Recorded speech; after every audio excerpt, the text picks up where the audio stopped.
All right. Well, good afternoon and welcome to our Charter Directors meeting for May. I'm sorry we're not meeting in person. I know we were all looking forward to that, but hopefully we'll be able to do that again soon. And we're glad that you're here on Zoom with us today. Maybe you're wearing your comfy pants, so hopefully it's a good Zoom meeting today as well. Jumping right in. We'll start with our welcome, our announcements, and our State Charter School Board report. So we'll turn the time over to Director Lambert. Well, welcome everyone. I would say welcome to spring, but apparently seasons are running backwards this year. So apparently welcome to winter. At least I don't know about you, but I definitely got snow over last night. So that's where we're at the moment. And I know some of you, you may be in sunny St. George, or you may be in, I see Steve in Park City. And so you may have gotten even more snow than I did. But welcome. I do want to explain a little bit. You probably already know, but just in case you don't, the reason why we're not holding this meeting at USBE is that there is some construction there. And so if you try to go to the Utah State Board of Education offices, you will notice that the main entrance is all torn up. So please do not try to navigate all of that dirt, and instead you will need to go around to what normally would be the front of the building on 5th South, and that is where you can get in during normal office hours. So just be aware of that. If you do need to get into the building for whatever reason, or if any of your teachers do for something like licensing, they would need to go around and not try to jump barriers and get in that way. There is a side door and side doors that face the parking lot, but those you have to have a card access to get into. And so don't even try to get into those, just go around to the front. Also, this week is our State Charter School Board meeting. It is our May meeting. And we have a number of amendment requests that are going to be heard. And so we have a full agenda.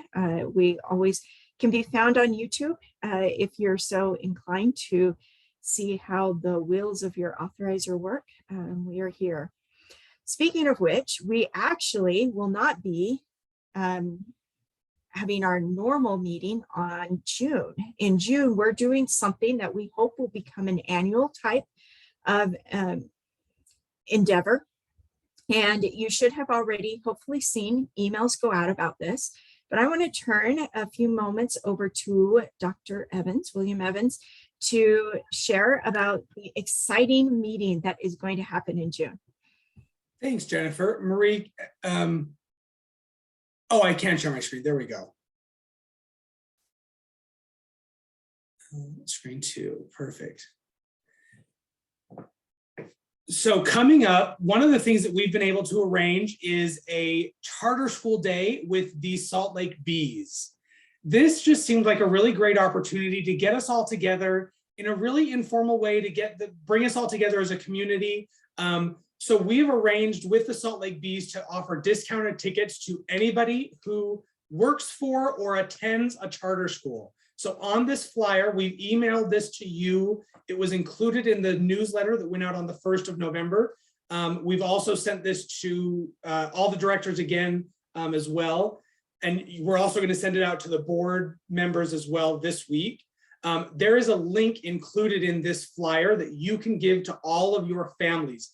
Feel free to give this whole flyer to them as well, if you'd like, or if that's easier. This link takes them directly to the Smith's Ballpark ticket portal, where they get a discount on all of their tickets. They can just go on, it applies the discount directly to their ticket purchase. We hope you'll come and join us. We want to build a community with all of our charter families, regardless of what school you're at, regardless of where you are along the Wasatch Front or down in Washington, if you're able to make that drive.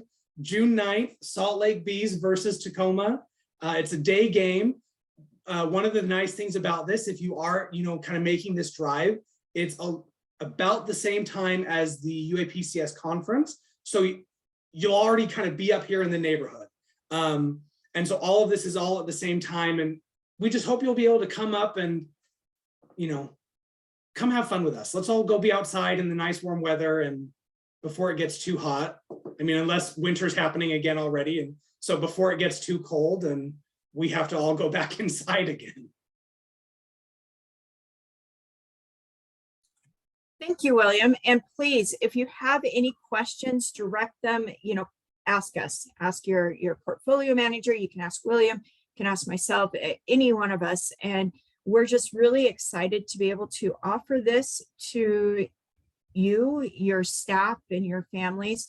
It's been a long couple of years with COVID and just a lot of different things that's been going on. And so this is kind of exciting to be able to celebrate with you and your families and your staff in a hopefully it'll be a good game. Along with that, we have something else that's coming up. And we have a few people here from the National Charter Schools Institute, and I'm going to turn it over to them. We have hired them to be an external evaluator for the State Charter School Board. And so they're going to be engaging in that. So I'm going to introduce, you've got Naomi, Wendy, and Mark, and they're all three on the call. And who wants to speak and introduce yourselves? I'll get us going. Yeah, okay. That's all right. Thanks, Jennifer. It's really lovely to meet you, or at least see your names. We are, as Jennifer said, from the National Charter Schools Institute. Wendy and I are, and Mark is from Education 305, right? And we work together to conduct an evaluation, as Jennifer said, of the authorizer. So that is going to be what we're doing. And in that, we will be reaching out to you with a survey, which we really hope it'll spend less than 10 minutes. But we really would love to incorporate your voice in, it'll be anonymous, and it'll be able to inform what we're, what we then end up telling Jennifer and the board members about the ways that they can better serve you and serve the families and your students, and be a strong advocate and authorizer. So just a quick background, I live right outside Washington, D.C. I was the charter school authorizer here in Washington, D.C. for about 7.5 years, and was an advocate at our at Focus, which is our local alliance of charter schools, for 6 years before that. And I started as a teacher both at charter schools and district schools across the country. And so I'm really excited to be able to use all of this. I've also sat on many boards and currently on a charter board in DC. And I should add, we will also be wanting to survey your board members as well. We would love to hear their voice in this review. With that, I'd like to see if Mark has anything to add to what I just said. No, just thanks, Naomi, and thanks, Jennifer and Marie and William, for letting us hop on and introduce ourselves. It's good to be back. I was able to meet some of you a couple of months ago, feels like a lifetime ago, whenever we did that session, which was also on Zoom. But we're really excited just to be able to engage with you all. Like Naomi said, we'll be sending out a survey, and then we'll also be having some conversations as well. So even though those are not anonymous, everything is confidential. And I think I speak on behalf of not only our team, but also Jennifer and her team, where we really want folks to feel comfortable sharing their perspectives and their experiences, so that everybody here that is all working collectively can be able to better serve each other moving forward. And we're just really excited to be able to engage with you all over the next few weeks and months. So we thank you for the opportunity, and thanks in advance for the time that we may ask of you in the next couple of weeks and months. So with that, if you get an email from Wendy, who I don't know if you want to say anything, Wendy, but if you get an email from Wendy or from me or from Mark, please answer it. Please open it at least. And then you may hear from one or all of us around having an interview. So if, again, I know it's going to be summer vacation and you're busy, but if you have a minute, that would be really lovely. We can make it as short or as long as you'd like. Are there any questions before we hop off and let you continue your meeting?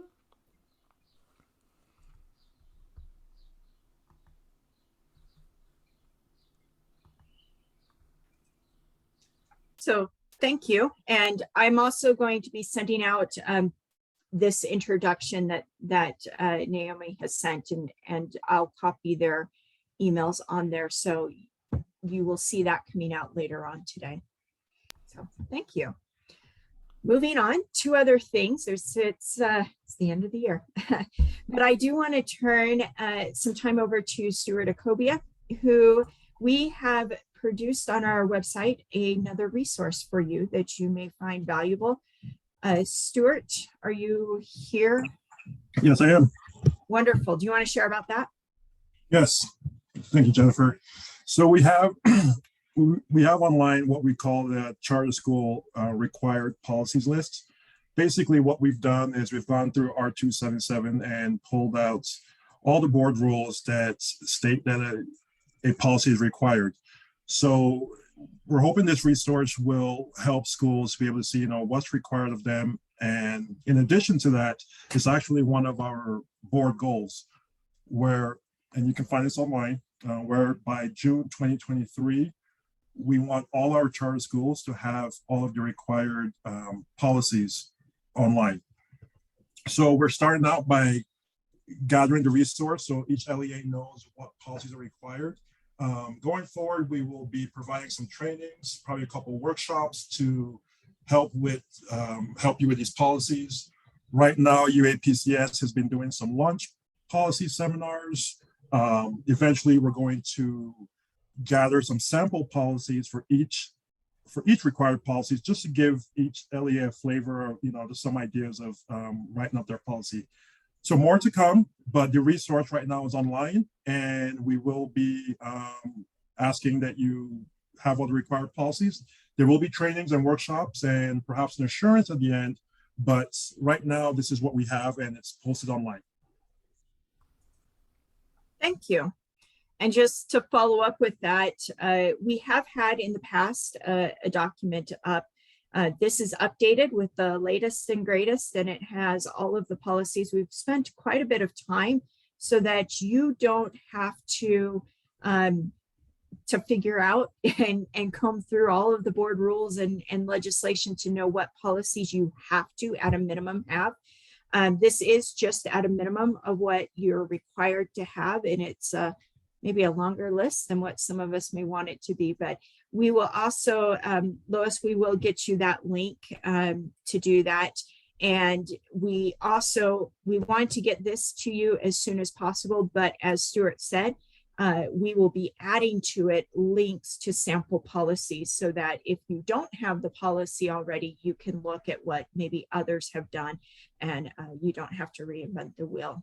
We've got some great resources amongst ourselves. Let's use it. And Stuart, he just put up the link to it. So there you go. Finally, last but not least, we have Greg Cannell is here, and he's going to share an update on where we've been working with many of you about how you ask for volunteer hours from parents. Greg, are you here? I am, thank you. Wonderful, thank you. So we just like to remind all the schools that received an email from us earlier a couple months ago about the voluntary service hour campaign, that the deadline for having all the language surrounding the ask for voluntary service hours to be changed so it's in compliance with state law is coming up. That will be on the 16th of May. So that's next Monday, or this Monday coming up. And so please make sure that you have reviewed your websites for that language and those asks. And if you have questions, my team is happy to go ahead and look at your website. But if you feel like you fixed it all, we'll go ahead and take a look at it. And if it's all good to go, we'll send you your rubric finalized early. If not, we'll send you the places that still need to be fixed, and you can get those fixed before the 16th. There's a number of schools we have not heard from. So we're assuming that you either have fixed it and just haven't told us and are waiting just for the deadline. If that's the case, please let us know early and we'll look at it. And if you haven't looked at it, now would be the time to do that so we can all have 100% completion on this. And I'll just make one more announcement as well. The annual certifications are also open right now, and they need to be completed by both the board chair and the director before the end of May. And if you need help logging into UCAP and finding those, then my team and the SCSB members are also happy to help you find that out. I know a number of schools have put in ticket requests through USBE. I would suggest just go ahead and email one of the state charter school board members or call us. It'll be a lot quicker turnaround on getting you into UCAP and getting your passwords all correct. Just to confirm, Greg, once we complete the volunteer website update and we're good, you do want us to reach out and say, hey, we're good, check it out again. Is that right?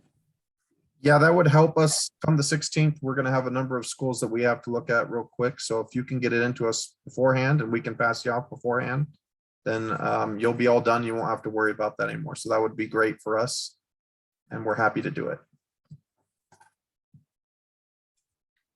And I just want to thank all of you for really looking at this. I'm sure many of you write along with me, try to fight the good fight about that charter schools are public schools, and that a lot of times we're fighting this incorrect perception that somehow we're private schools, and that can hurt enrollment. I've heard of people where they say, I say, well, have you tried a charter school? And they say, well, no, I can't try. I don't want to go to a charter school. I can't afford the tuition. And good news, there is a tuition.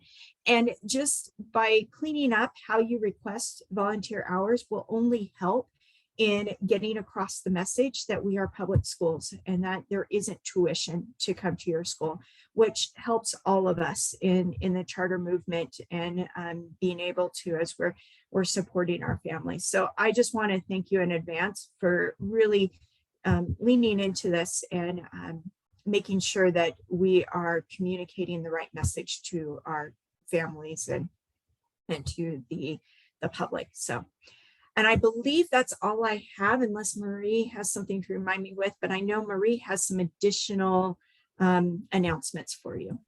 Yeah, we'll just move forward into our in case you missed it section. So moving right into there, here are some important updates for you. Are we seeing my screen? I'm perfect. Thank you.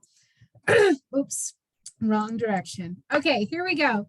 The first, in case you missed it, is that the U of U is offering Apple courses, and they're currently open for registration. I will send these out, and so if you need that information, it has here who to contact and what you need to do if you're interested in having your teachers participate in those courses with the U of U.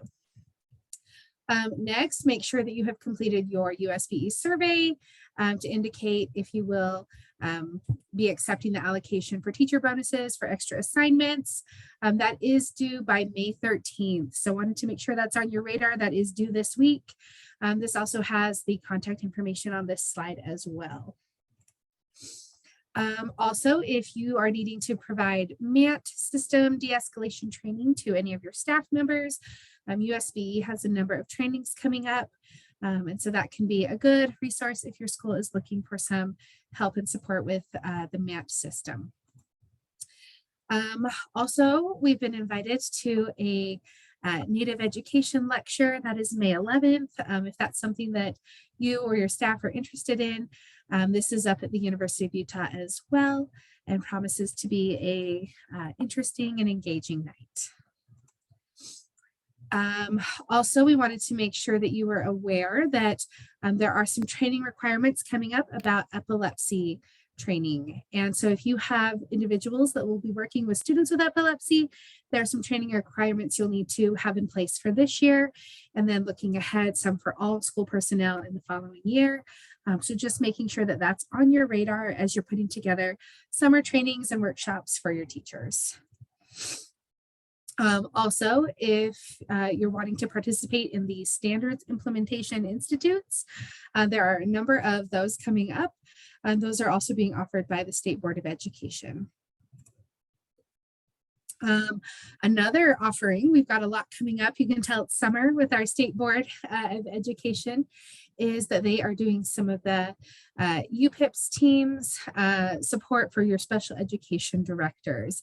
I believe this was previously called Strong Start. If you've had special ed directors that have participated in that, this series of training sessions will now be replacing Strong Start.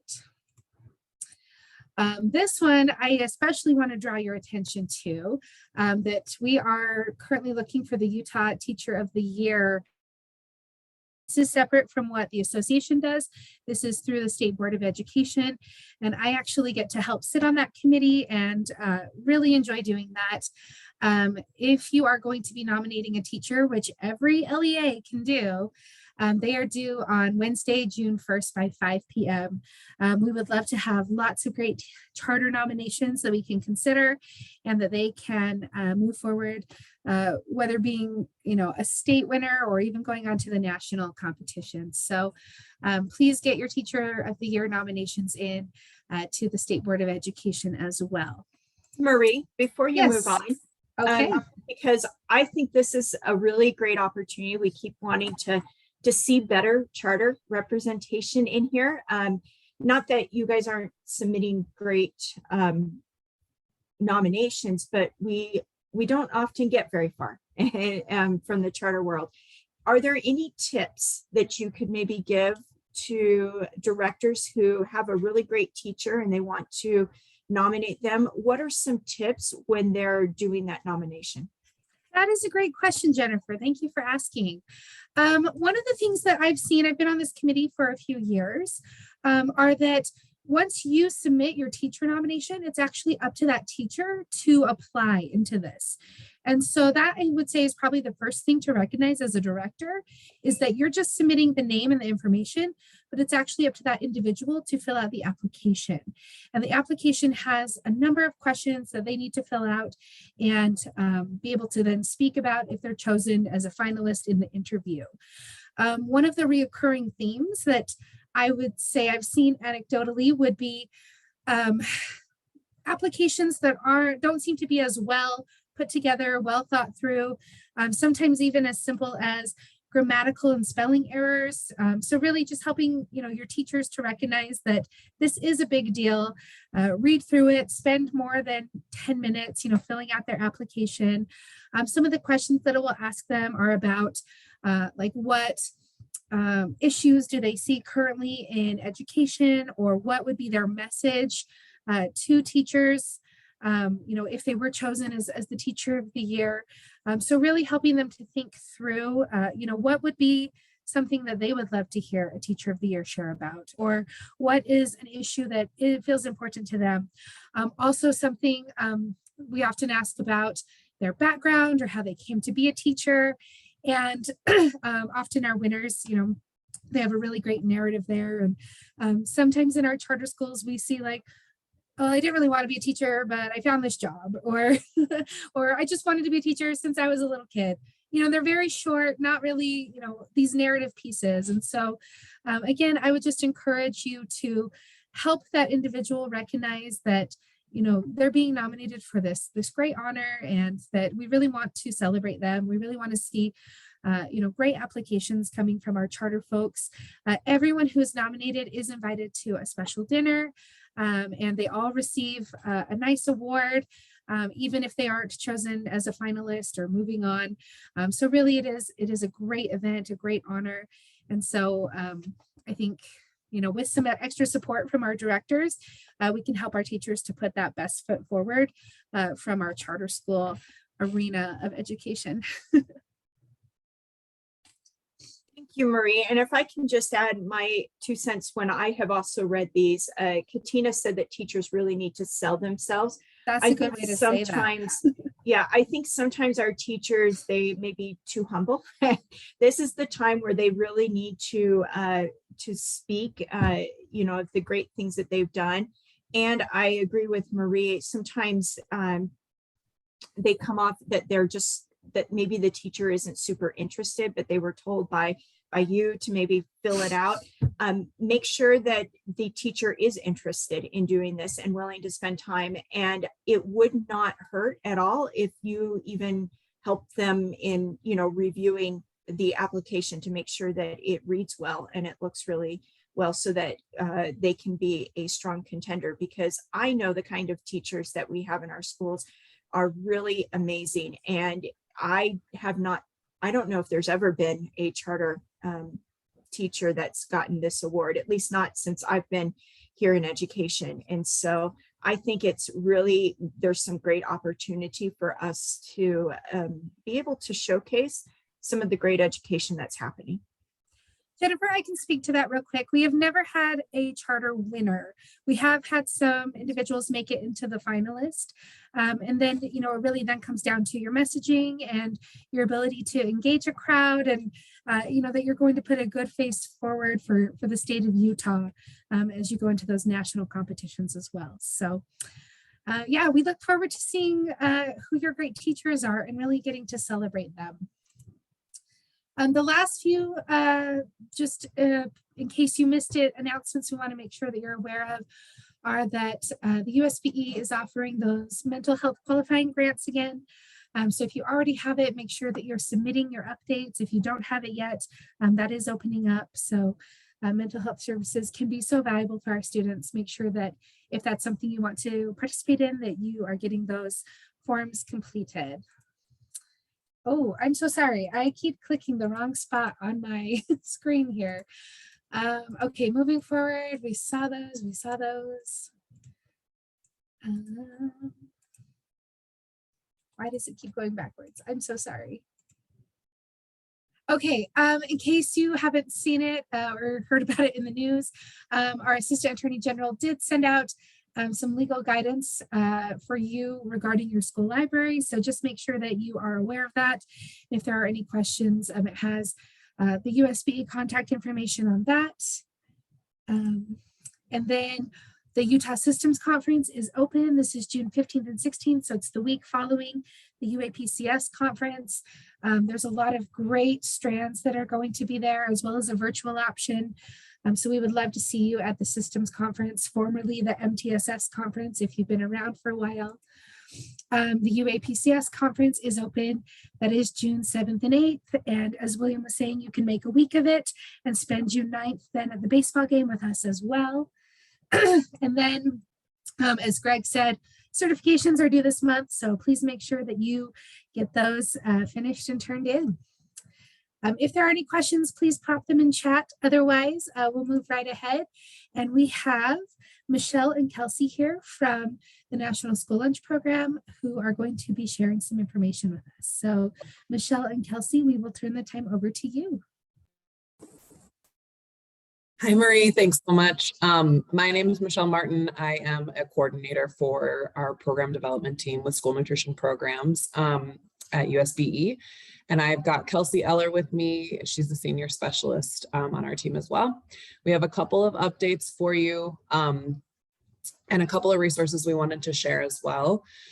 For those of you that participate in the National School Lunch Program, some critical information that you're going to want to know right now are that the waivers that you've been operating under that have been extending meals at no cost to all students for the last, 2.5 years now, those are expiring. So beginning July 1, parents are going to need to complete parents and guardians are going to need to complete household applications to determine eligibility for free or reduced price meals. We did provide flyers to your food service directors or food service contacts a little over a week ago, and I'll be sharing those here in the chat shortly. We have an English and a Spanish version that you're welcome to share with your households. We also are going to be putting out a media release through USBE to help with the messaging so that folks statewide understand that if their students are participating in the National School Lunch Program or at a school that offers that program, what's happening, because they won't have had to necessarily complete those applications for a couple of years. And then the only other major announcement we have for you with current program operations, there was an email if the assessment of your nonprofit school food service account or the account that holds all of your national school program money, the federal funds and state funds, exceeds a certain amount, we have to request a spend down plan for those net cash resources. That email came from Kathleen Britton, our child nutrition program director.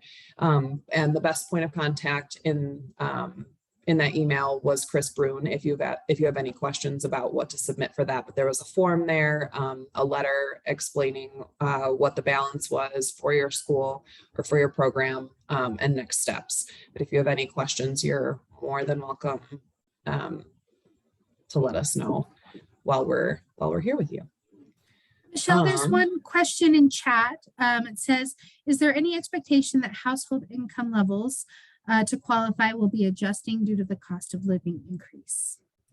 You know what? They did just release the income eligibility guidelines, and how they determine that. Honestly, I don't know how that's determined, to be quite honest with you. But the feds do that every single year. So that just came out in March, I believe. And that will be included with your materials when you send those things out to households. Those do come from my section or department as well. And typically those go directly to your food service personnel. You can also access them on our webpage or through Canvas, and I can post that link for you as well. But the materials for school year 23 won't be available for a little while, and that's because of some PEBT stuff, but households can start submitting based on those income guidelines as of July 1. Anybody else have any questions about that? I'll pop those flyers in the chat. I just have a general question. And perhaps, I don't know, Michelle, if this is directed for you more than anybody else listening, but we are now using a new student information system, Aspire. And in the past, during the summer when we have lunch, because we provide all the same, meals to the students because we have a full summer program. There are 2 weeks in the summer, from my understanding, that Aspire is down and not working. Does anyone, or do you know how we track food during that time frame when we don't have access to the student information system? So depending on, can you tell me, do you know if your school is open to the public, or is it typically closed only for students who are enrolled and participating? No, it is anyone. Yeah, it's open. Anyone. Yeah. So there is a program called Seamless Summer Option, and they don't have to go in your food service system over the summer if your school is participating in that program. You can count those kids in that system, but it's not an absolute requirement when you're operating under the Seamless Summer Option. Okay, so I need to do a little bit more investigating on that then. Okay, thank you very much. Yeah. And if you're, please feel free to tell your food service personnel to reach out to their assigned specialist with any questions about how that works. Or if you would like to, I can pop my email in the chat and I can connect you with who that individual is if you have other questions as well. Okay, I appreciate that. Thank you. Yeah, no problem. Any other questions about what I had to share before I turn it over to Kelsey really quick?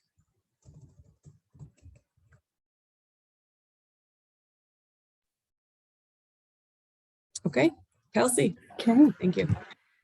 I just have a couple of additional notes on top of what Michelle has put out. Some of you have maybe seen me before. I am the one who conducts new schools. So if you are not on the National School Lunch Program and you want to become an operator of that program, then I am the one that helps you with that. For those of you who don't currently participate in the National School Lunch Program, there are forms that we have for you for being able to, have households declare their income so that you can, essentially determine the, economically disadvantaged status of those kids for yourselves. I will also pop that into the chat. We do have a school year 23 version of that form already, because we do have those income eligibility guidelines from the feds, like Michelle referred to. So I will pop that in the chat. If you don't currently participate in the NSLP, that's something that you can use. And then again, if you've got any questions on you know, how that works, or if you're interested in again, in the future operating the NSLP, then you can get in contact with me. We usually do that around the beginning of the calendar year. So between, you know, January and February of each year, we take those applications. So, but if you're curious, please let me know. I'll put my email in the chat as well. And just let us know if you've got any questions.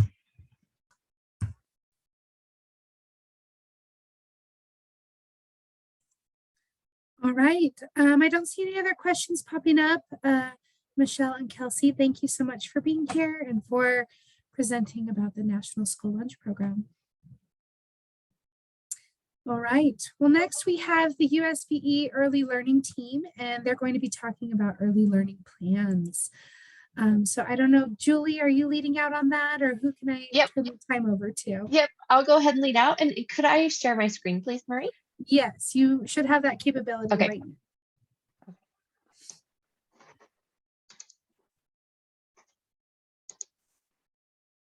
Okay, is everyone seeing my screen? Can you see it, Marie? I can't see any screens because so Okay. I'm hoping someone else can. I can't see. All I see is the National School Lunch Program screen. You Okay, might let's have try to go this. up into view options and choose Julie's screen. If you go into view options, it gives you the choice of Marie or Julie's screen because they're both sharing at the same time. So if you can't see Julie's I'll screen. just stop for now. And we'll try it. How about that? There we go. The Zoom Brilliant. tricks. Okay, perfect. Okay, so we'll go ahead and get started. My name is Julie Clark. I'm a K-3 literacy specialist at the Utah State Board of Education. And along with me today, we have Krista Hotelling and Christine Elegante, who are also K-3 literacy specialists. And we also have Molly Basham, who is our early elementary mathematics specialist. And we are just going to go through some early learning program reminders really quickly. And to begin, we're going to start talking about our early learning program. And it consists of 4 parts right now. So we have the early literacy portion that has been completed for many years. So you probably are familiar with that. We have the early mathematics that was added last year. And then we have our goals that are in the plan.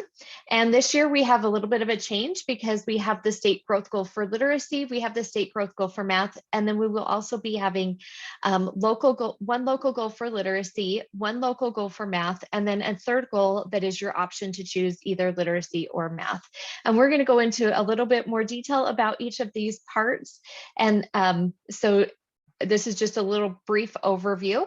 And then we're going to talk about the professional learning grant. And we're going to give a little bit of information today, but hopefully we will have even more information after our June board meeting and during LIT training. So we're going to go ahead and move on to those different parts. And I'm going to turn the time over for just a minute to Molly, and she's going to talk about the goals and I believe the math. So Molly, just go ahead and tell me when you're ready for me to change slides.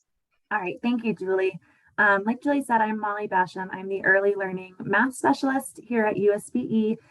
So as Julie mentioned, the goals component of the early learning plans are changing a little bit this year.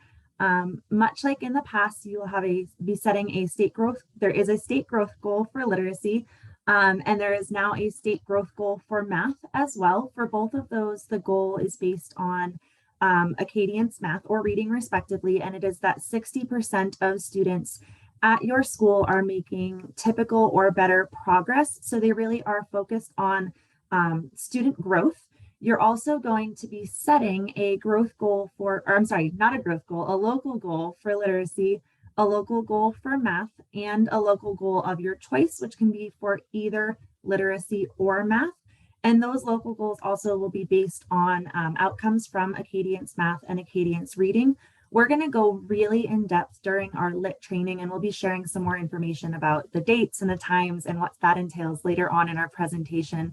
But we'll provide a lot of support in that training, how to set those goals so that you're able to have really successful goals on your first submission and hopefully not have to revise them multiple times.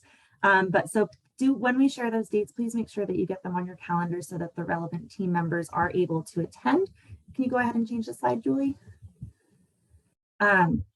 So with those goals, if for whatever reason your LEA is not meeting those goals, you might fall into the system of support. That is where those of us in the early learning system at USBE help support your LEA. Based on legislation that was passed in 2 years ago, I believe, it is now requires your LEA to not be meeting those goals for 2 consecutive years to fall into the system of support. So if your LEA fails to meet their goals for 1 year, that's considered your internal action year. Those of us at USBE are more than happy to support your LEA during your internal action year upon request. However, that's really a year for your school to just work on getting those best practices in place, working on improving instruction to try to meet that goal before falling into the system of support. So a little bit more clarity on the system of support is on this slide, and it's a lot of information, so I'll try to summarize it for you. If your LEA is currently in the system of support for literacy, meaning that you have not met your literacy goals for the last 2 years, and you do not meet your literacy goals again, you will remain in the system of support for the 22-23 school year. If your LEA is currently in your internal action year right now, meaning that you did not meet your goals last school year, and then you do not meet your literacy goals again this year, you will fall into year 1 of the system of support. And if your LEA previously was meeting your goals and fails to meet your goals this year, that would put you into that internal action year. And I think I summarized all the bullets there. Now where it gets really fun, Julie, if you want to go to the next slide. Previously, the system of support was only for literacy, but now that math is included, those math goals will be taken into play as well. However, because this school year with the rollout of Acadian's math was more or less a pilot year to give LEAs a chance to get used to administering the assessment, get used to using it to help drive instruction, the math system of support will not be beginning until the 24-25 school year. So this year the goal was set. It was our pilot year. Next year will be the first year that LEAs are being held accountable for their math growth goals and for those local goals for mathematics as well. So that means if a school in the 22-23 school year does not meet their mathematics goals, they would be in that year 1, that internal action year. If they fail again in 23-24, that would put them into the system of support for the 24-25 school year. So that's really complicated. It's hard for me to even keep my head wrapped around that one, but know that that math accountability is getting put into place. We're here to support your school if you feel like you need assistance in delivering that high quality math instruction. But I am going to now pass the mic over to Krista to talk a little bit about our early learning plan timeline. Okay, thank you, Molly. So we're going to go over this timeline and talk a little bit about pre-approval and USBE approval. So the first thing on here is we have our lit training set for June 9th or June 14th. So it's only 1 day this year, and it will include literacy and math on that day. So your LEA only needs to sign up for June 9th or June 14th, and it will be for the day. We'll be providing and sharing a lot of information at that lit training. So as Molly said before, please make sure you have those team members who work with literacy and math and the assessment and school leaders, all those people that can be there to help support in the creation of your early learning plan. So pre-approval, we are going to do that again this year, and it starts as soon as lit training is over. So if you attend the June 9th lit training, you could start working on your plan right then and start submitting it for pre-approval. Or if you go to June 14th, as soon as that's done on June 14th, you can start working on pre-approval. And so with pre-approval, just as we did last year, starting from that first, as soon as your lit training is over, you can put the plan together and submit it to the early learning team. And you just email it to us as a Word document. We will review it, provide feedback of things that might need to be changed, or some things added to it, and then send it back to you. When we send it back to you, we will send it back with feedback 1.0, and to whoever sent it in for us to review. So it will go back to that people. So if there are multiple people working on the plan between literacy, math, assessment people, school leaders, you can put them all on there. We'll do a reply all so everybody sees the response coming back and forth. Then you can go through, make adjustments, make changes, and then submit it for us to review again. We'll review it. If we are still noticing some things, we'll send it back to you as feedback 2.0, or at that point in time, you could get it pre-approved. And what we'll do is we'll label it pre-approved, send you an email letting you know it's been pre-approved and it's ready to go to your board for local board approval. And so that's with the pre-approval. If you don't go with pre-approval and you just wait till September 1st to submit everything, we call that USBE approval. If you send it in for pre-approval and never make it all the way to pre-approval, then you would be following that USBE approval pathway. And we will provide information about these two pathways so you can follow the steps all the way through to know where you are in that process. But we are offering pre-approval and USBE approval again this year, as we did last year. That pre-approval goes all the way to August 1st. So once August 2nd hits, if we start getting them, we will actually have to send them back and let you know that you are now just following the USBE approval. So August 1st is the last day to submit for pre-approval. To remind you of dates for that submission. So the submission of your early learning plan, this includes your budget, local board approval minutes, and your plan. Now this is whether you went pre-approval or USBE approval. All of those things need to be submitted by September 1st by 5 p.m. into Utah Grants. If you go pre-approval, the cool thing about this is that you will only need to put in your budget and your local board approval minutes. We will upload your pre-approved plan for you. When we get notice that you have submitted your budget and your minutes, we'll go in and we'll put your pre-approved plan in there for you. We did that last year. I think it helped us, it helped all of you. And so we're looking forward to being able to provide that support again. The professional learning grant needs to go into Utah Grants as well. And that includes your budget for that and your plan. And that's also September 1st by 5 p.m. For your goals, they go into Data Gateway. So if you go pre-approval, we'll put your goals in for you as well. So we'll attach your plan and your goals into Data Gateway. But if you go USBE approval, they need to be in there by September 1st at 5 p.m. And then if you go, at any time that this is uploaded into Utah Grants, revisions to your plan or your budget, if needed, will be due, if they're submitted by September 1st, any revisions will be due by October 15th by 5 p.m. So to help explain this a little bit, if you go pre-approval and you submit everything, but a change needs to be in your budget, we'll send that back and ask for a change in your budget, whether it's your budget narrative, the budget table, or if you're missing your local board approval minutes, we'll ask for that.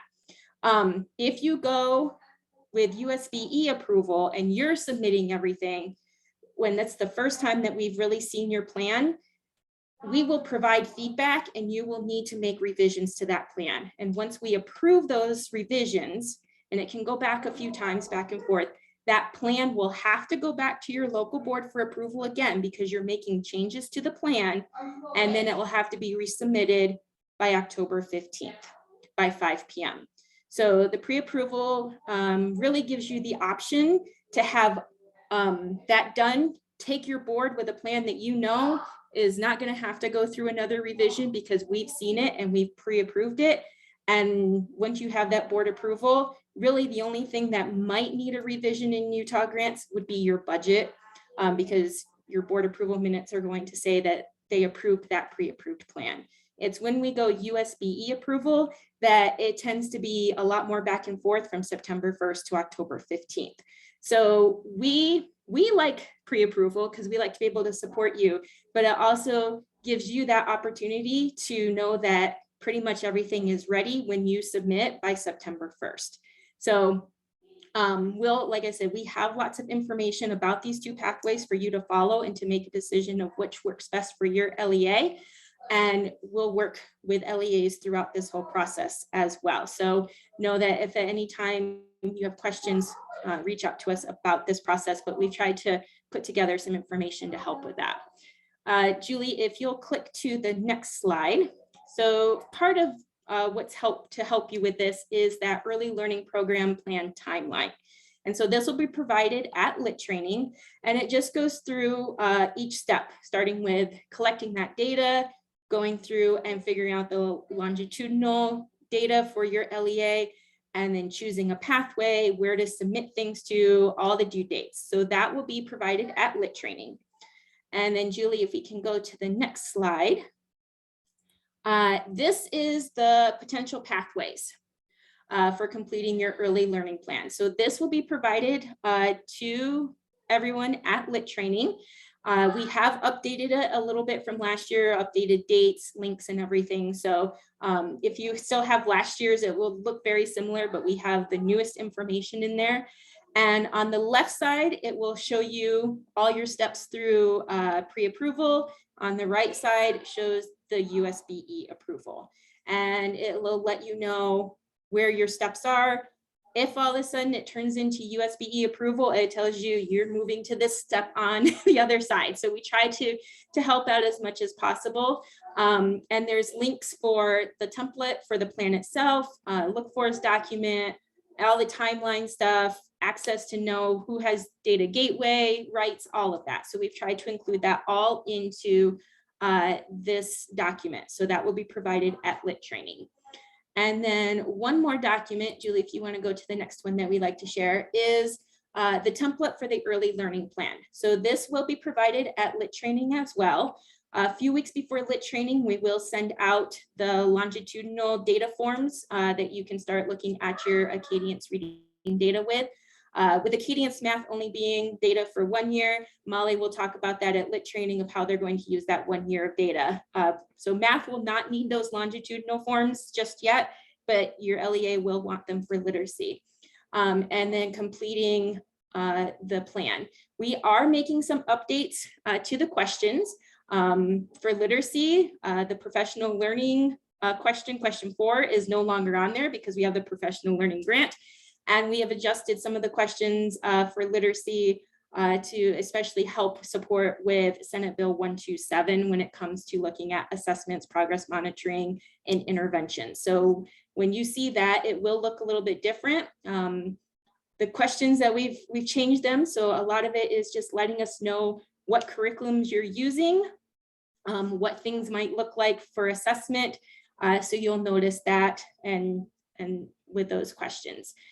So we're just making sure we're updating this, and then we will provide that look fors document again, as we have in the past, where you can put your blank plans side by side by the look fors, and you'll be able to follow through answering. We've provided a few more examples to those questions, so you have an idea of what we're looking for on the plan, so that we can move it through when you submit it for pre-approval or USBE approval.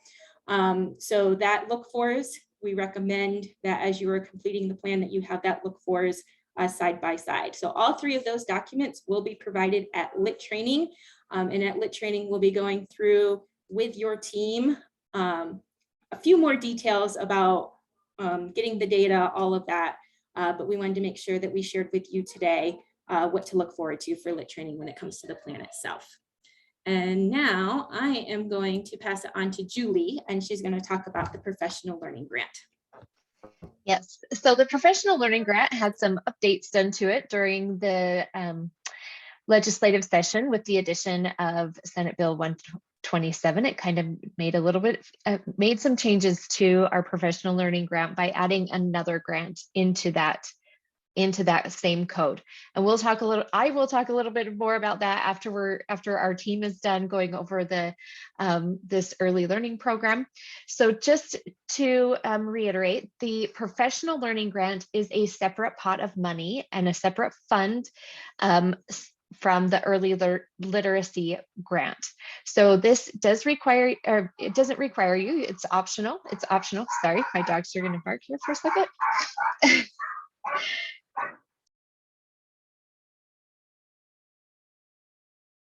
Okay, Sorry about that. And so this grant is separate from the early literacy money.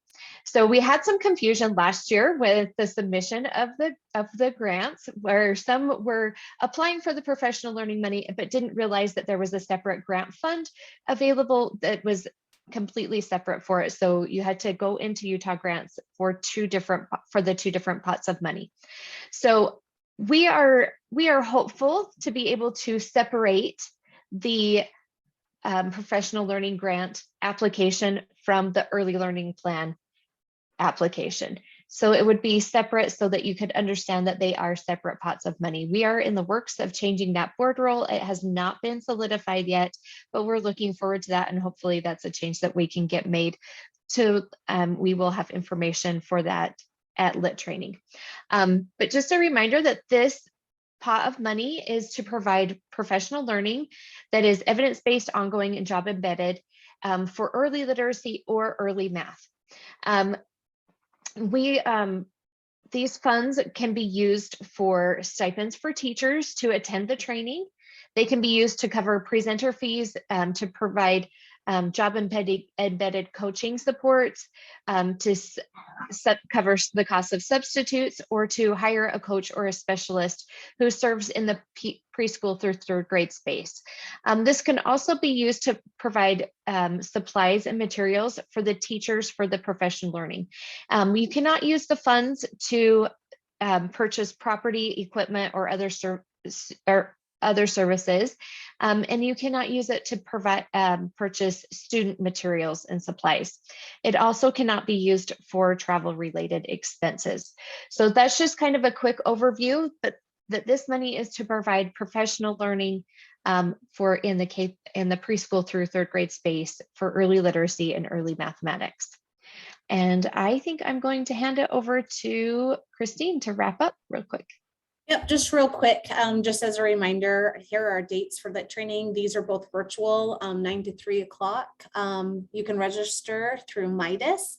We've got the link right there. Just make sure that you share this with your math counterparts if you have them. And really, Lit Training, we encourage all of our LEAs to attend. It's really beneficial to review all this information, but it is mandatory for our LEAs that are in our system of support. And up next on our next slide, Christine, there was a question that just came through. I think that one, is it a professional learning one for Julie? I think so, about the grant funds. Yes, these cannot be used to cover college tuition, unfortunately. I'm sorry. Yes, and we'll get the link.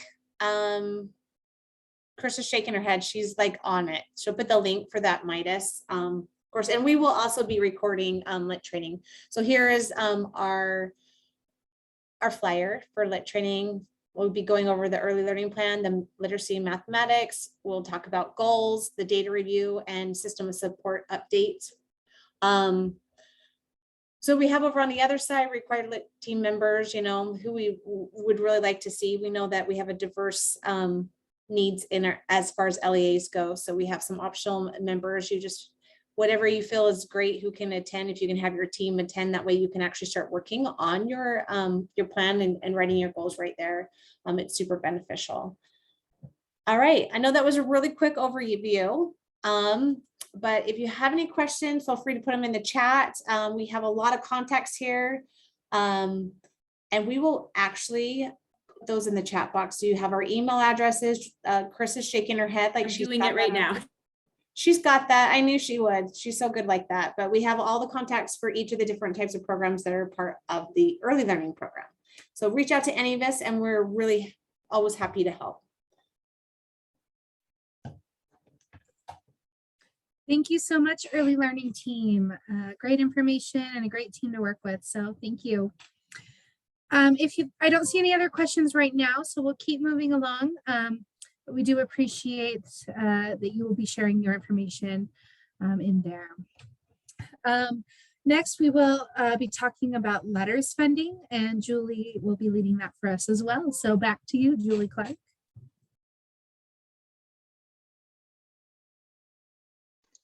Thank you. Sorry, I'm just trying to change my slides around here for a second. So I want to preface this with, if you attended the informational meeting that we held a couple of weeks ago, I apologize for the repetition, but we just wanted to make sure everybody was getting the information and had that available to them, because it is a big change and it is a big requirement that has been put into place due to this passing of Senate Bill 127. So we just wanted to make sure that everybody got the information. And so I apologize if you've already heard some of this. We'll just be going over it really quickly, and realize we took like a 2-hour meeting, and I'm going to try and squish it down into 15 minutes. So hopefully we can get through this really quickly. But we had a letters informational meeting, and just to let you know that with the passing of Senate Bill 127, it now requires, there is now funding for another grant for the letters to provide letters to all K-3 teachers, school administrators, principals, vice principals, literacy directors, or whoever is over literacy for your LEA. And also school psychologists and coaches. So there is grant money available for that to help you provide that so that everybody can receive that professional learning. So the big question is, there was this change to the state code that for professional learning, which houses our professional learning grant that I just spoke about just a few minutes ago. And now it adds in this letters grant into it as well. So what is the difference between these two grants? They are two separate pots of money. Our professional learning grant money is that ongoing fund, so it will continue and it will remain, and every year you will be able to apply for the professional learning grant funds. The letters funding is one-time funds. So you will put in for this into Utah grants as well. You will get money one time to provide letters for your K-3 teachers. And so they are separate. There will be two grant codes. There will be two funding pots, one for professional learning that does not have to be letters. It can be used to support letters, but it can also be used to support any other professional learning for literacy or mathematics. And then but the letters money will just strictly be to provide the professional learning in letters. As a reminder, the professional learning grant is optional. It's not required. You don't have to apply for those funds, but it is there and it is available. I am going to encourage you to attend LIT training, as we will have more information about the professional learning grant application and putting and the requirements for putting into Utah grants. And we will also be have more information about how to submit for the letters money into Utah grants as well during LIT training, as we are working to fine tune and figure all of these things out. Just as looking at the funds for the professional learning, or for the letters, sorry, I'm getting them confused now, they're both in my head. For the letters grant, just a reminder, you will be getting money to purchase the online coursework, which includes the 2-year licenses for letters and the 1-year license for letters for admin. If you go beyond that 2 years, if you have teachers, because they do have until June 30th of 2025 to complete it, if you start now and your educators don't complete it in the 2-year time period or the 1-year time period for admins, it is a $59 fee to extend that license for 1 more year. So just keep that in mind as you're planning.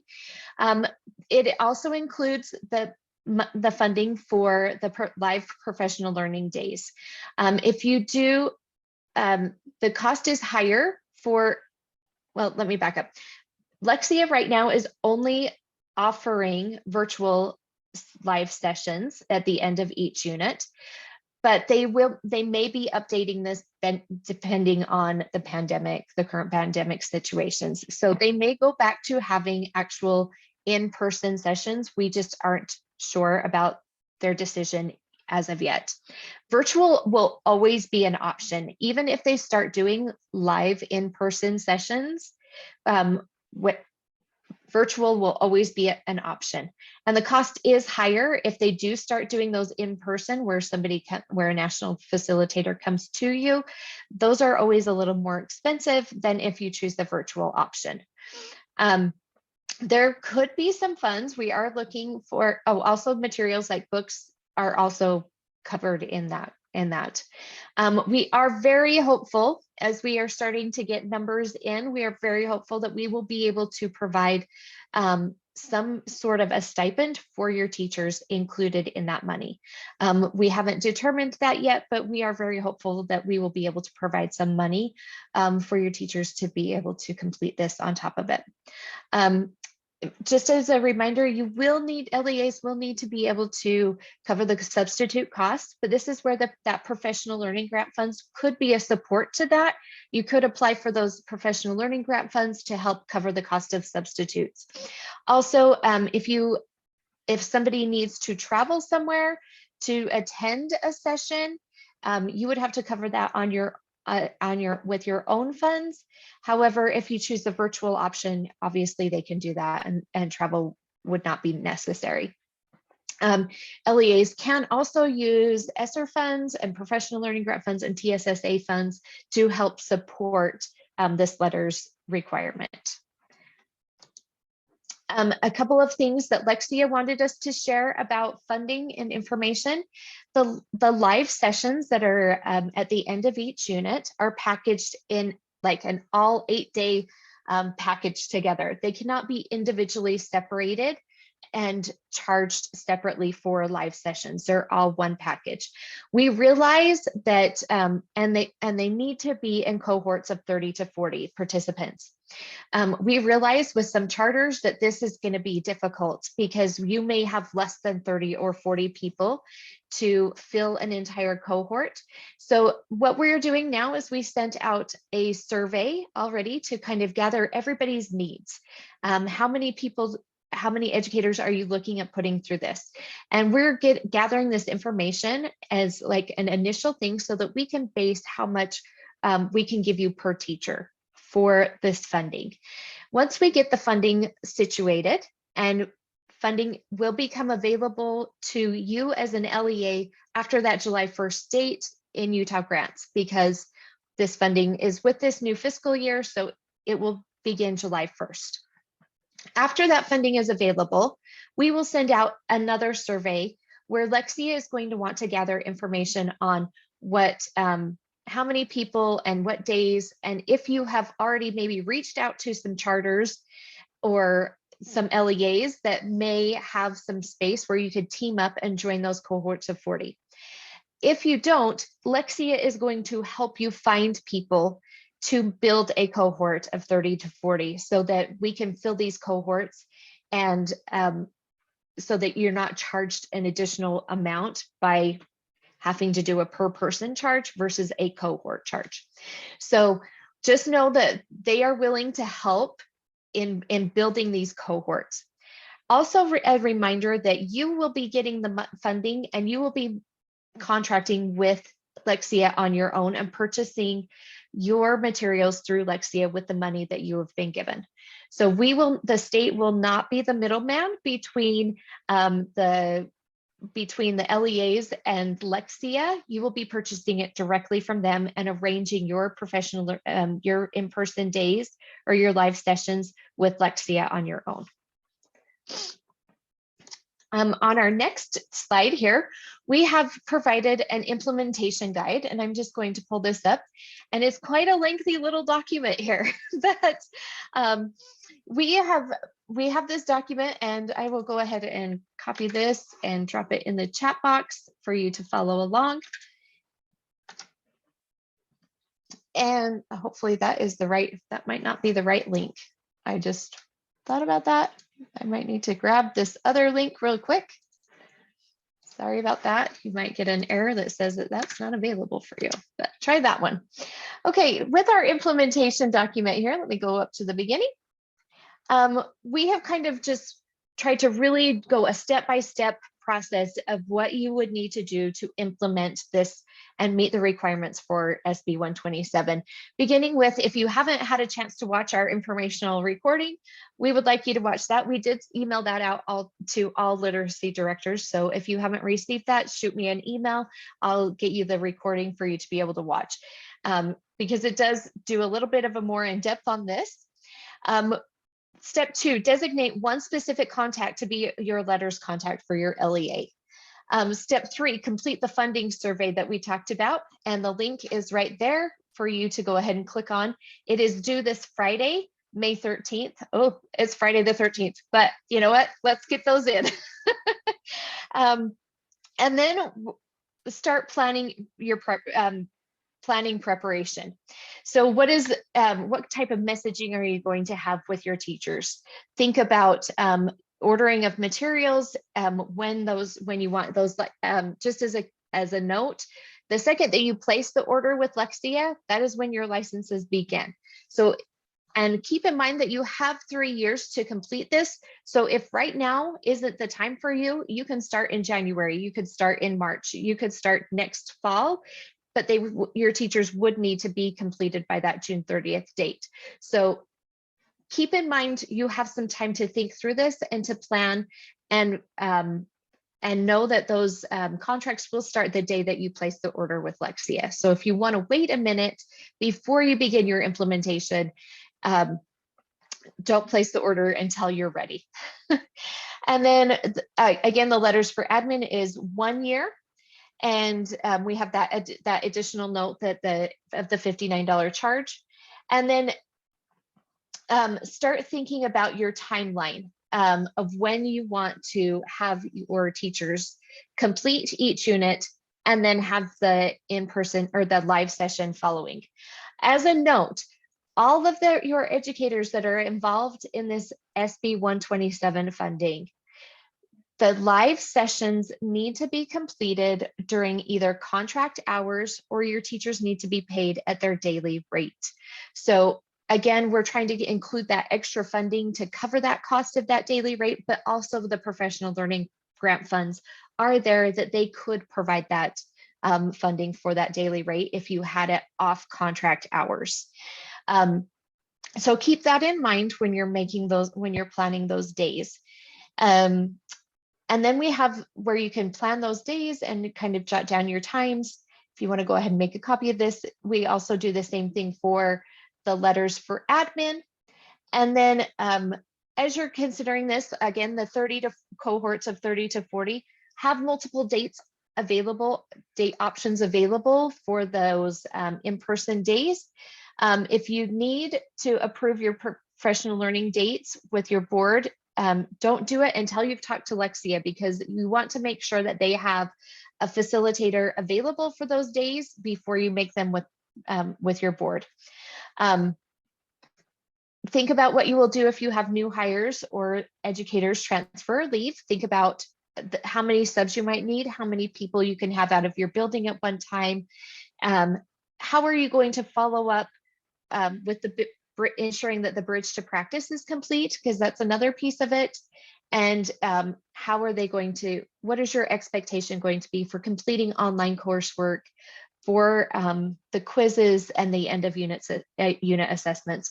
We are leaving that up to each individual LEA to decide how you want to hold your teachers accountable. That is up to you, and you will be able to be the ones. There is nothing in code that requires a passing score or anything else. That is left up to you as an LEA. Think about how your coaches will support teacher implementation, because after they get this knowledge, the thing that we want to see that change in classrooms. So how are your coaches and admins going to be able to support your educators in the classroom in ensuring that change is happening?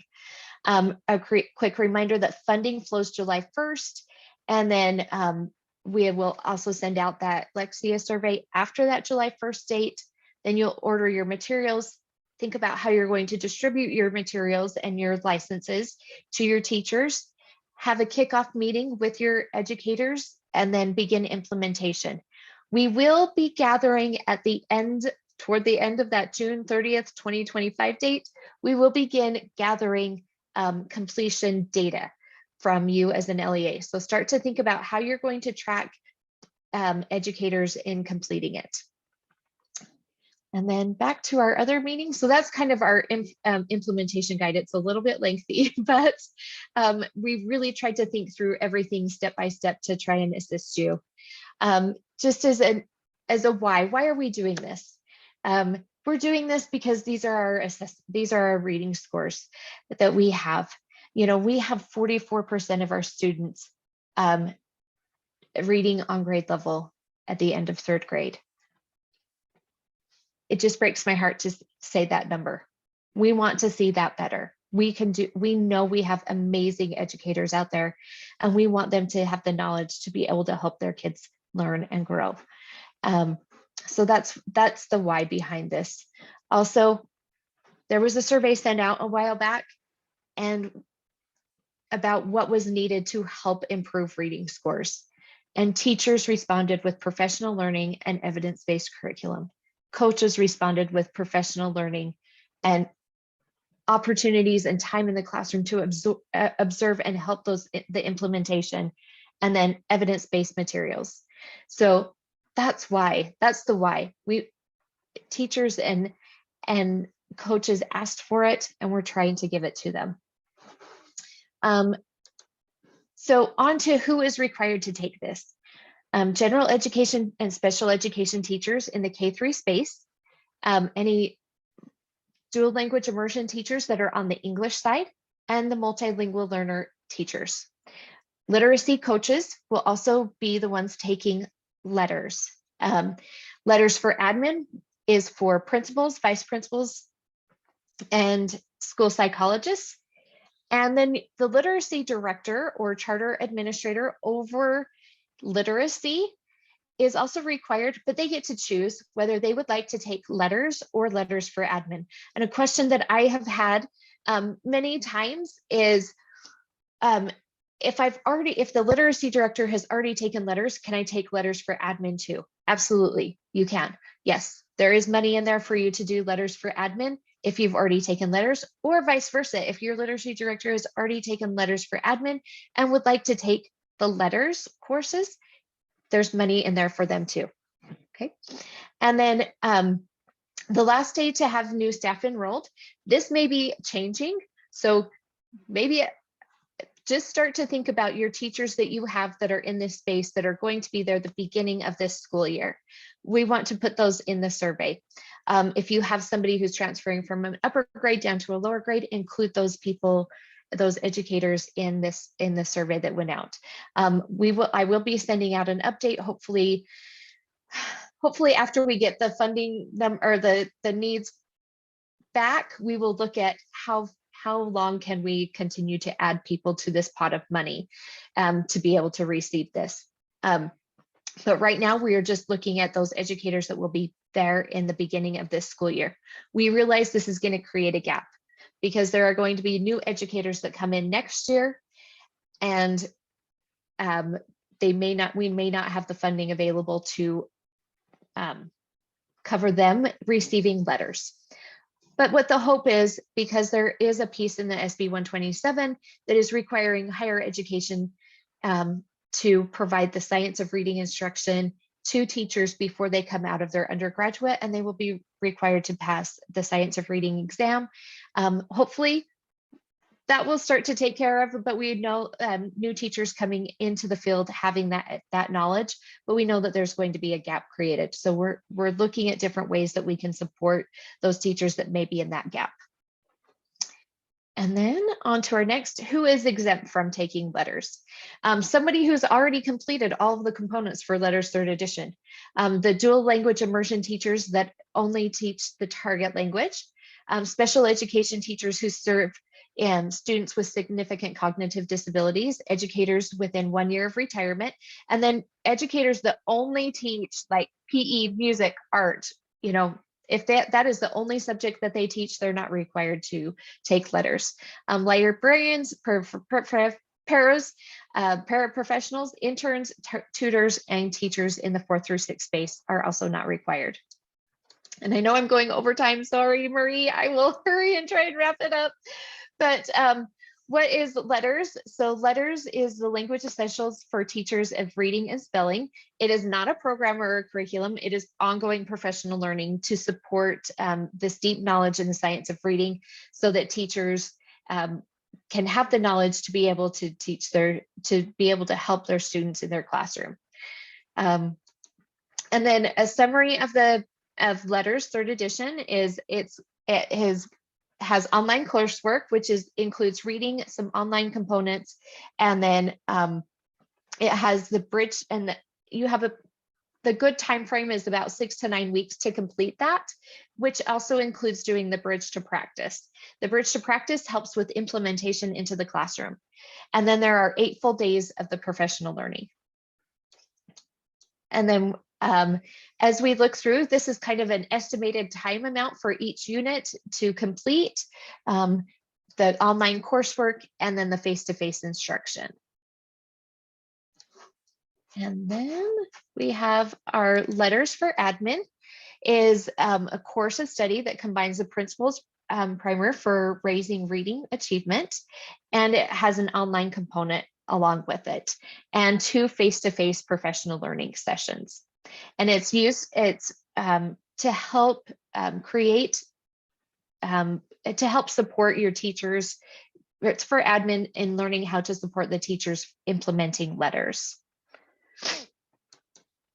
And then a summary of this, like I said, it's the online coursework. It's a total of, including reading and the online coursework, is a total of 10 to 16 hours for each administrator, and then the 2 full days of professional learning.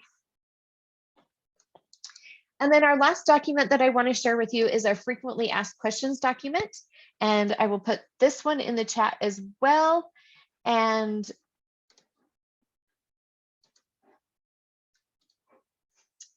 this one just has questions and answers. These are a lot of the emails that I get are on here. So if I've had an email sent to me about a question about LETRS, I've tried to add them onto here. One that I get a lot is, can we use a state facilitator, or do we have to use national facilitators? So what we have to do with this bill is, if you have a state facilitator that is in your LEA or your charter school, then you may use them instead of using a state facilitator or a national facilitator, but you cannot use a state facilitator from another LEA. Another question that I did have come up was, what if we join a cohort that somebody from that LEA that we join has a state facilitator? In that instance, yes, you may, because you are joining their cohort. They have a state facilitator already, and you can use their state facilitator. They don't have to use a national facilitator because an LEA that doesn't have one joins. So I hope that makes sense and that kind of clears that up. But if you have a state facilitator in your LEA, yes, you can use them. And so let's see. Another question that I get a lot is, can we use this money to put an educator through the state facilitator training? Unfortunately, we cannot use the money for, that's not what this money was designated for. However, if you choose to use your professional learning grant funds to do that, you can put that in your professional learning grant. You can use your professional learning grant funds to do that. And so refer to this document if you think you have a question that might be on there. And if not, please reach out to me and email me, and I will, if I don't know the answer, I promise I will do what I can to find the answer. I have weekly meetings with Lexia that I'm bringing several questions to, where and we work through these things, and then I can give you information back. So please reach out if you have any questions or concerns or thoughts about it, and we will find the information. If it's not on here, or if I don't know it, I will get it for you. So, and it looks like I've heard. Okay, so the curriculum thing. Okay, so that is part of SB 127. There was part of the bill is using evidence-informed curriculum for your tier 1, and then for your tier 2 and your tier 3 instruction, you need to use evidence-based curriculum. We are currently, there was a panel created and they are currently working through that right now at the time, and to provide somewhat of a list or maybe some information about how to adapt your curriculum to being evidence informed and evidence based. It's all kind of up in the air. We hope to have more information about that. I'm so sorry I don't have the specific details, but we're hoping to have that to you like mid to end May. I guess we're already kind of at mid-May. So hopefully by the end of May, we will have some solid answers on if there is a list for you that you need to look at in curriculum. We do realize that there are many out there that are looking at new curriculum adoptions, and you want to make sure that it is meeting those requirements. So I know that they are working on that as quickly as they can. So I'm sorry if that seemed like I didn't answer your question, but it is being worked on. So anything else? Okay, great. Marie, I'll turn it back over to you. Thanks, you guys. And if you get any questions, like I said, feel free to email me. Thanks. Perfect. Thank you so much, Julie. This has been a lot of great information for us today. Next, we have Elise Newey here to talk about school land trust. So we will turn the time over to Elise.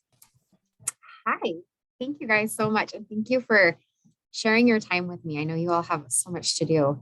Okay, I'm going to share my screen because we're all about that today. And I'm just going to talk really quickly about kind of our program in kind of large scale. So what does it look like from 10,000 feet? And then just quickly go over some of the requirements that we have so that you can, so you can kind of stay on top of it, because you all have so many programs and grants and things that you're working on. I just want to have you look at this all in one time. Okay, can you see my screen? Cool, awesome. All right.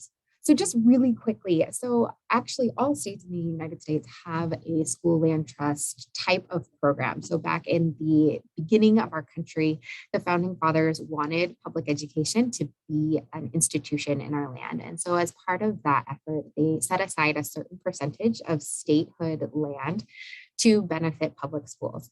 And so if you can see the map, those little tiny blue squares are all trust land. And this is land that belongs to the beneficiaries, one of the biggest of which is the schools, public schools in Utah. And so these lands make money in a lot of different ways. So mineral and oil, gas, development, when people get rock hounding licenses or permits, that money goes to us as well. That all goes into a giant pot that is then invested, and the money that we make through that investment is able to be distributed. So right now it's 3.37 million acres across the state of Utah. All that surface acres. There is $2.5 billion in the general fund, which is really exciting. And then that circle graph on the side is all of the different beneficiaries. And so there's actually quite a few, but by far, the biggest is public schools. So this is a big deal. And I'll show you why. Because over the years, as this trust has been taken care of and invested wisely, it's made quite a bit more money. And so back in 2001, the distribution to all public schools across the state of Utah was about $4 million. And this last year, so in 2021-22, we distributed $92.8 million to public schools. So this is a huge increase. And this means that each year you can count on this money to be more for your students. So for charter schools, this last year, you received about $139.40 per pupil through this program. And that is just going to continue to grow. So we're hoping to work with you to make sure that this money gets into the hands of students. And what's really cool, I was just going through some of the charter school plans to look and at how this money is being spent. And just as a quick overview, a lot of that money is going to laptops and devices for that distance learning that occurred during COVID. A lot of salaries for educators who are helping with after school programs, art programs, enrichment programs, extra, ELA and math teachers who are reducing class sizes, all of these really important things, college tours, tutors, extra supports, robotics, experiential learning opportunities. All of these really cool things are getting paid for with this program. So here comes the trickier part. What do you have to do? So just as a quick overview, charter schools are a little bit tricky because you have two options for how you participate in this program. As a charter school, you can have a school land trust council. So that's made up of parents in your community, parents of students in your community who come together, look at the data and decide on a plan together. Or you can have your charter board act as your council. So you have those options. And depending on which option you choose, you kind of have different choose your own adventure for requirements. So if you have your charter board as a council, you will need to do some of these, but not all of these. So generally in a year, you'll need to update your council membership. So let us know who's serving on your council so that we can get a hold of them. We can make sure that, everything is working according to plan. Next, you'll have to update your website. So your personal school website should include information about how this money is being spent. The whole purpose of this is that it's a community and school partnership. And that was really the intent of the legislation that created our program. And so the more that you put online, the more that you advertise about our program and how you're spending that money at your school, the more democratic it can be. Then comes the really important pieces of the land trust plan that you submit to us to let us know how you're going to spend the money in the upcoming year. And then a report after that year is over to tell us, did you spend that money the way you intended? So a lot of those final reports post-COVID were no, because we didn't hire teachers or we couldn't go to our PD, all of those kinds of things, but just letting us know how it went, what happened, and just keeping us up to date. So there's kind of 3 cycles in which these things occur. In the fall, that council membership and your website updates are due.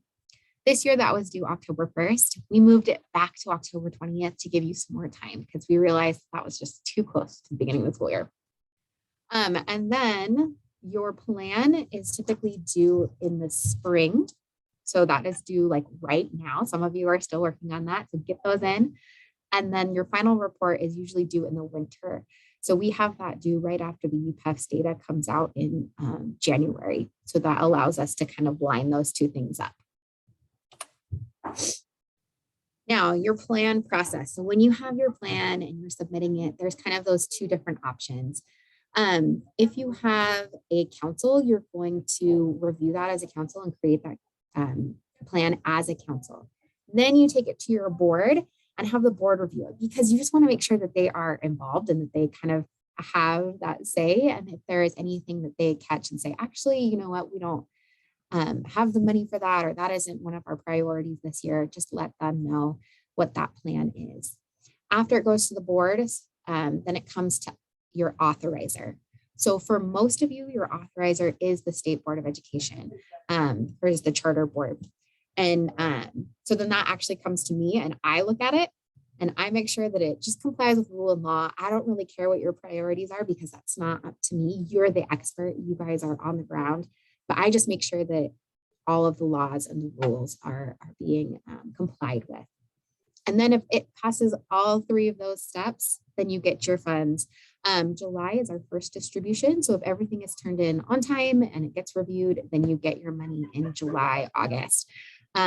If not, we can always do it later. So if you haven't turned yours in yet, if you're looking at maybe needing a little bit of extra time, that's totally fine. Your money will just probably come to you a little bit later, but it will still be yours. So that's one thing to remember about our program is that you do not have to convince us to give you the money. It's not a grant. It's not a scholarship of any kind. It is set aside for you, for your students all the time. You just have to make sure that you have shown us that you're following the law in how you spend that money. And that's it. So I would just also really want to thank all of those schools who have already turned in their plans and final reports for this year. We so appreciate it. We are so grateful. And if you haven't, that's okay. Just get it in as quickly as you can, or let me know what the plan is so that we can help you out. Okay, if you need any help in figuring it out, there's a couple places you can go. The first is we have a website on YouTube where there's tons of training videos. We try to make that easily accessible. They're usually 10 to 15 minutes long. check those out. There's one specifically about how to input that plan as a director or a principal. We also try to send out monthly newsletters. That comes from the information that you put on our website. So if you don't have your school council on the website, we can't contact you. We can't send you anything helpful. So please make sure that's updated so that as we send out training videos and helpful reminders, that you're on those lists. Then finally, just one quick thing, as directors, please make sure that your information is updated in Cactus. We import our director and principal information directly from Cactus. And if it is not correct in Cactus, it's not going to be correct on our site. So as you can see here, here's an example of a school where it's not inputted in Cactus and it is a link for us. So please make sure that you keep that updated. And then we also provide live trainings. Those can be online through Zoom. Those can be in your school. That can be with your council or with your charter board. Reach out to us. I usually do those and am happy to come to you or in any form that would be helpful for you. So please reach out if that's something that you think would be useful. So just as a quick reminder, things, if you haven't yet submitted your final report, please do that. Same with your plan. Those were due April 1st. So if we can get those in, your money will come to you on time, which is awesome. If you haven't spent all of your funds that you're currently using, so for this school year, go ahead and do that. If you need to submit an amendment and say, you know, things changed, we couldn't hire that teacher, we had extra funds, we're going to do this really cool field trip instead, that's fine. Just let us know through the amendment process. Figure out if you need to have an election for your council, or if you're going to have your board serve as your council. Schedule trainings if you want to do that in the fall or maybe the summer. I'm happy to do that. And then finally, make sure all of your information is updated so that we can get a hold of you and help you out the best that we can. Are there any questions? That was fast and furious. Awesome. Okay, any questions? I don't see any questions in the chat, just a comment about great job with clear communication and context. So thank you. We try. All right, well, thank you. And don't hesitate to reach out. Perfect. Thanks, Lise. All right, moving right along, we have Rachel College and Daryn Nielsen here, who are going to be talking about the Utah Principal Supervisors Academy. So we will go ahead and turn some time over to Rachel. Hi, thank you all for having us here today. I will start off with the Utah Principal Supervisors Academy. I have am I able to share my screen? Yes, you should be. Okay, great. So,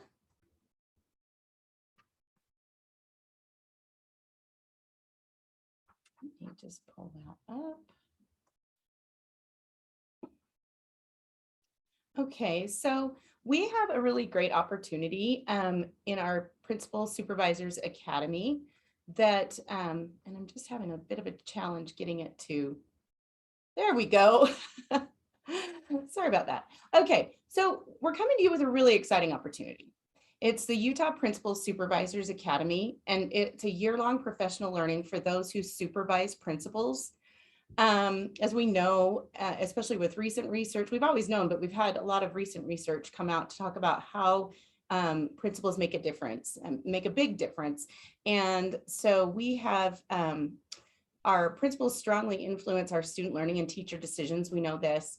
We also know the cost of replacing a principal is at minimum about $38,000. So it's not, you know, the most fiscally promising thing to do. And principals need ongoing support while they're leading. So principal supervisors, they're the people who are positioned to support effective principal practices through coaching, evaluation, and system design. And so this, the Utah Principal Supervisors Academy, we're addressing a lot of the needs that many Utah school districts and charters are investing in principal supervision, as that means to support the current principals and build future leaders.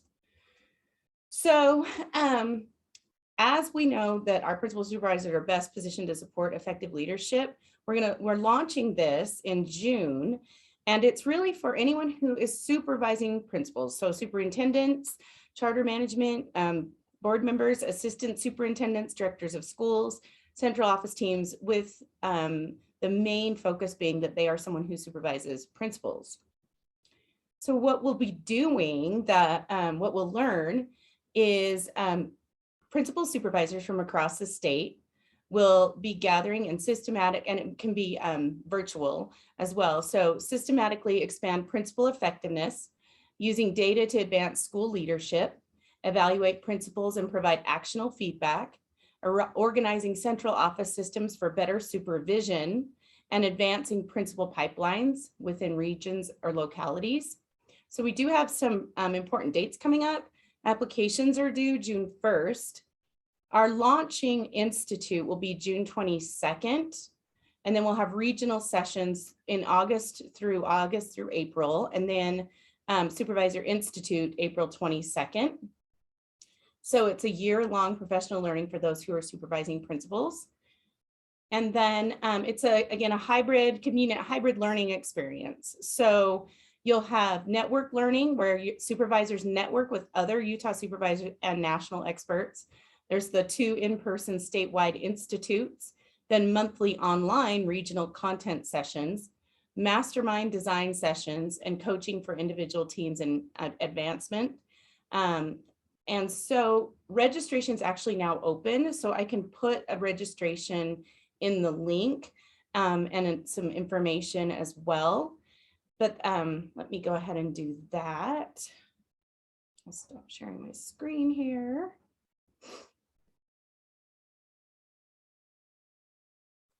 So I'm going to go ahead and put in the chat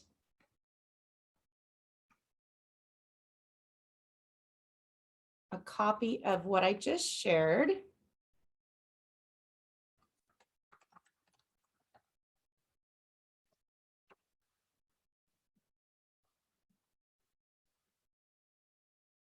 There we go. So there's that. And then I'm also going to include a link to an informational flyer. So those who are selected, it's free of charge. So there is no cost for this. USBE is supporting it. It is a partnership between USBE, the Utah Education Policy Center, and WestEd. So let me go ahead and put the informational flyer in as well. And I will put in one other link just so you have it conveniently in your chat. There we go. And then there's the registration link. If you have any questions, please feel free to just reach out to me. And if I see in the chat, someone had mentioned there's a National Charter Conference June 19th through the 22nd. So if you're unable to make that launch date, we are planning to record that and have ways to have you still get that information if you can't do it on that date. So that is an overview of the Utah Principal Supervisors Academy. And again, if you have any questions, please feel free to reach out. I am happy to answer. We're really, really excited to have this opportunity to support our school leaders by having those that supervise them go through some really great professional learning and updated research and things that are really helpful for supporting our school leaders. So I have that. And then I have another thing. Am I doing my second thing as well, Marie, right now, or is that later? Correct. Yeah. Okay. So just charge it on. Thanks, Rachel. So I'm going to pivot a little bit. Another portion of my position as educational leadership specialist at the state board is I oversee evaluation. And so it's the time of year when evaluations are being uploaded for the reporting portion of the year, that they actually don't have to be uploaded until June 30th. But what we found is as schools come to a close, it can be difficult sometimes for folks to find that time once everyone's not there all day, every day. So I do have some information to share with you regarding that. Let me pull that up.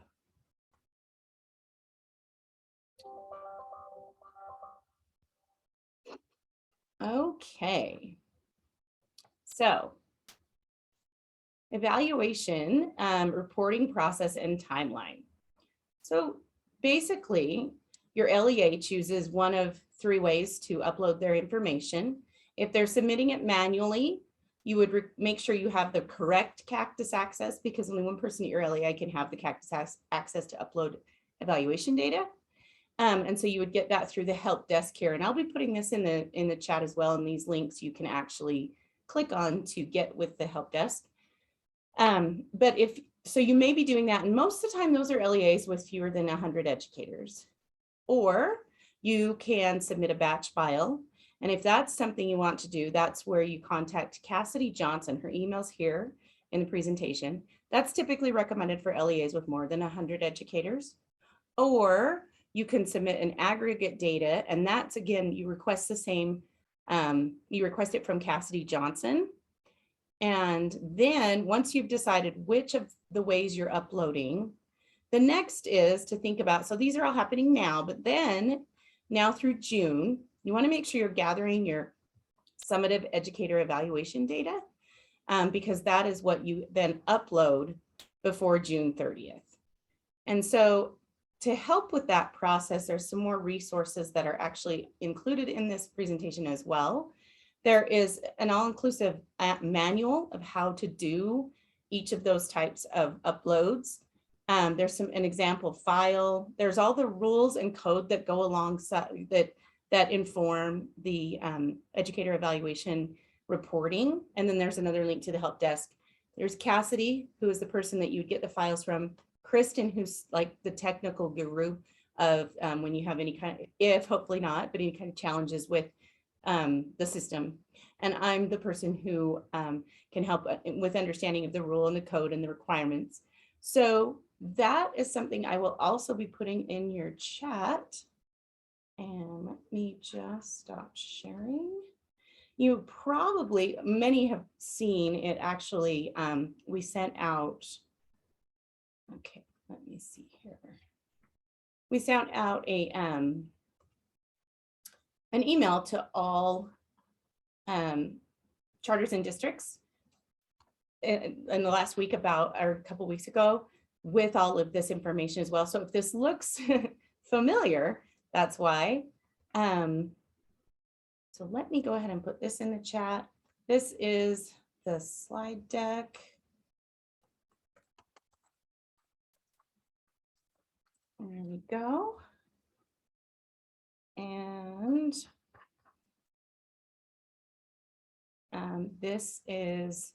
it's included in that slide deck, but it's just a separate link for that user's manual.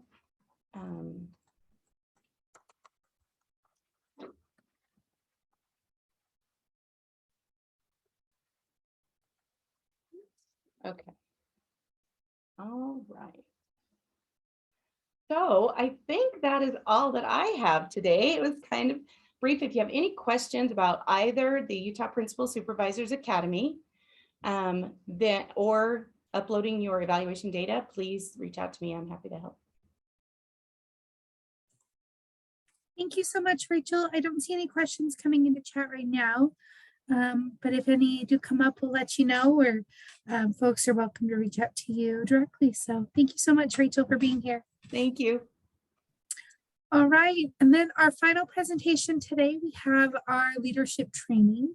And today our training is by Dr. William Evans from staff, and he is going to be talking about strategic planning and kind of how to take it from that research to actually implementing things. And it's a really great training. He actually presented to board members last month and wanted to make sure that you had that same information and tools to help your schools with some successful summer planning. So William, we'll turn the time over to you.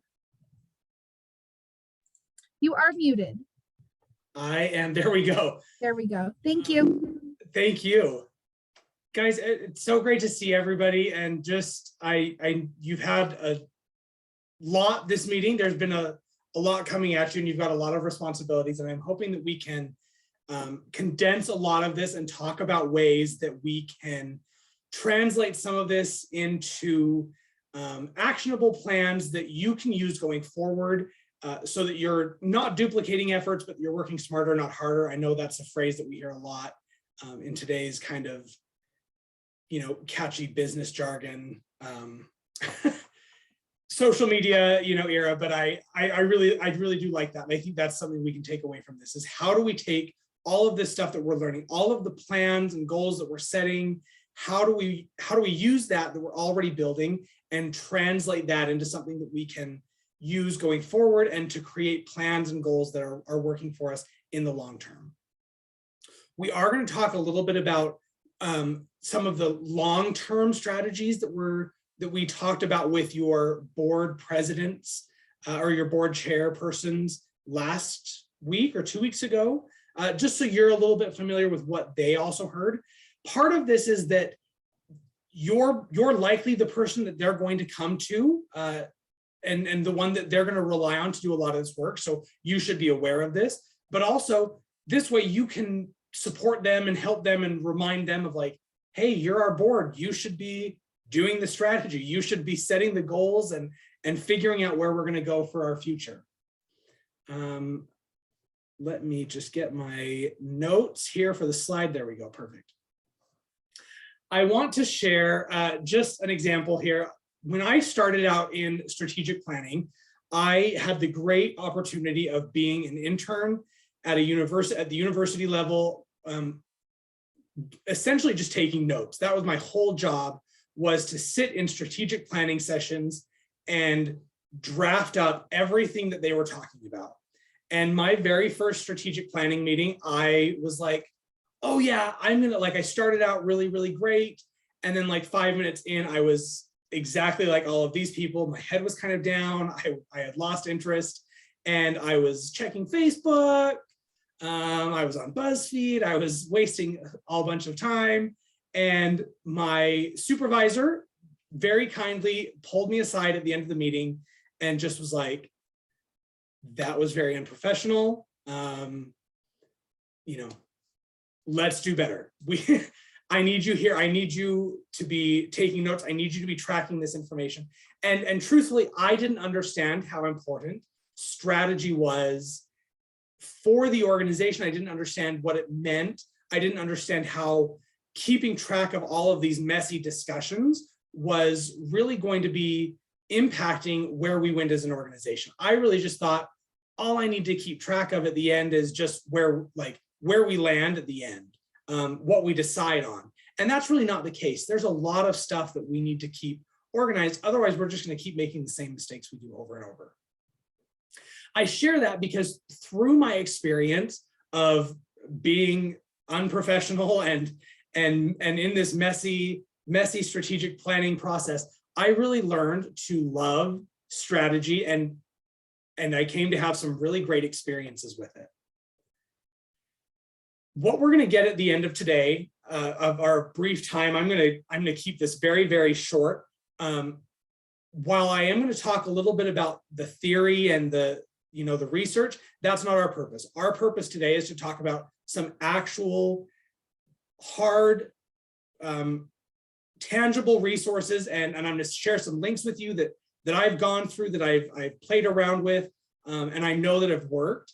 And we'll share those with you so that you have those going forward. And we're going to talk about some questions that you can really ask yourself to just say, where are we as an organization? What things might we want to think about, so that we know what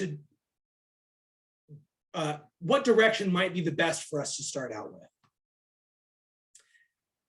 When we're looking at strategy, there's really two important things that we want to focus on. And it's where, so when strategic planning kind of started in the 1960s, it was this big deal, we're gonna articulate what it is our vision is for the next 10, 15 years.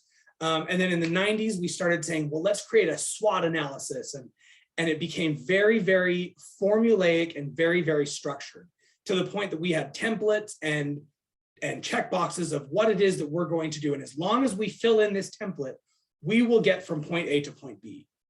And researchers said, that's not really how it works. We've got to change the way we do this. So we went from a mindset of planning, which is these check boxes and these templates, to what they call strategic thinking, which is more about the culture and the people. how do we help the people on our teams adopt a mindset of, I want to solve problems. I want to get us to a point of being better. I'm not going to argue about like the semantics of it. Fall wherever you do on the spectrum of that. Eventually, you're going to have to write things down and create a plan. Let's just say for right now, you're going to work one way or another on writing something down. And in some cases, if you've got a really good team that has been together for a while, you maybe are in a position that you can say, how do we start developing each other? Depending on the organization that you're in is going to kind of depend on the mindset that you want to adopt. And they each have their pros and their cons, and researchers still are debating back and forth, right? We've gone the rounds with this. Every 5 years, I think they kind of make a switch where they're like, no, strategic planning is the way to go. No, strategic thinking is the way we want to go. But I want to start with what we should, regardless of what mindset we end up choosing, the place that we should always start is with our mission and vision, which is who we are as an organization. And I think this is something that we have gotten wrong over and over and over again as charters in Utah. We've had a number of calls from directors, from parents, where they say, oh man, what kind of school should I join? What kind of charter school should I go to? Or, hey, we need to really attract some families. What should we do? Maybe we should become an art school. Well, what is it that you are as a school? That's the question you need to ask yourself. What is your mission and vision? Go back to what your charter says. You were chartered to be something very, very specific. We want you to be that something very, very specific. I see, like, there are some very familiar faces on here.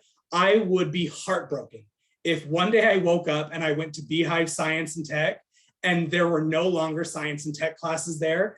They were still Beehive Science and Tech, but they were now just offering art classes, right? Beehive Science and Tech is not an art school. That's not what makes them special. Beehive Science and Tech is a science and tech school. And every one of you are just as special. You are all doing something that is so unique to Utah's educational landscape. Don't let that go. But in some ways, we have kind of let that go, and we have tried to become what everybody else is becoming. I think that's maybe because of the pandemic. You know, we've had to attract more people and the online learning and all of this stuff. There's any number of reasons, but I'm really hopeful that now that we're getting out of the pandemic, we have this summer to kind of think about it. I'm hopeful that we'll say, what is it that we really were meant to be? And how do we get back to that? I've got a little activity for us. Well, let me do a little bit more explaining first. Chair Tonks gave a training in April to the governing board members. We've got a recording of that. You can go back and listen to that if you'd like. But she talked about what makes a good vision statement. And there's really three traits about that.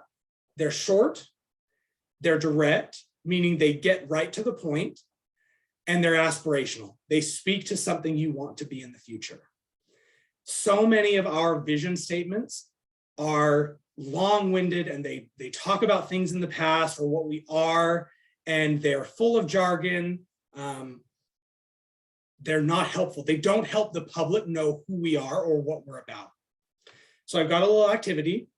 I want you to just take a minute. I'm going to present an actual vision statement from our schools, and I want you to just think about, what is it that this school does?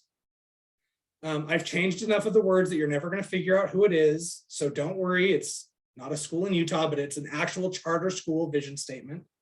And just think about what is this charter school getting at?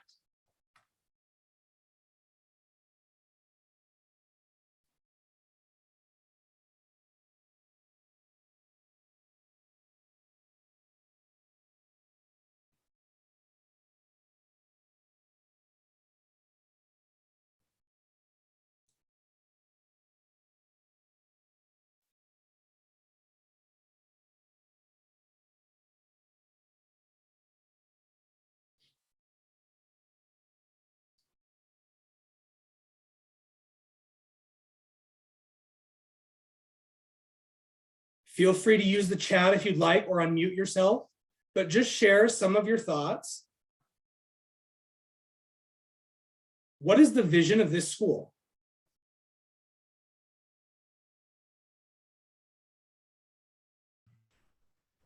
Well, I'll jump in. It Yeah. looks like they care about the future. They're worried about teaching digital skills. That's clear.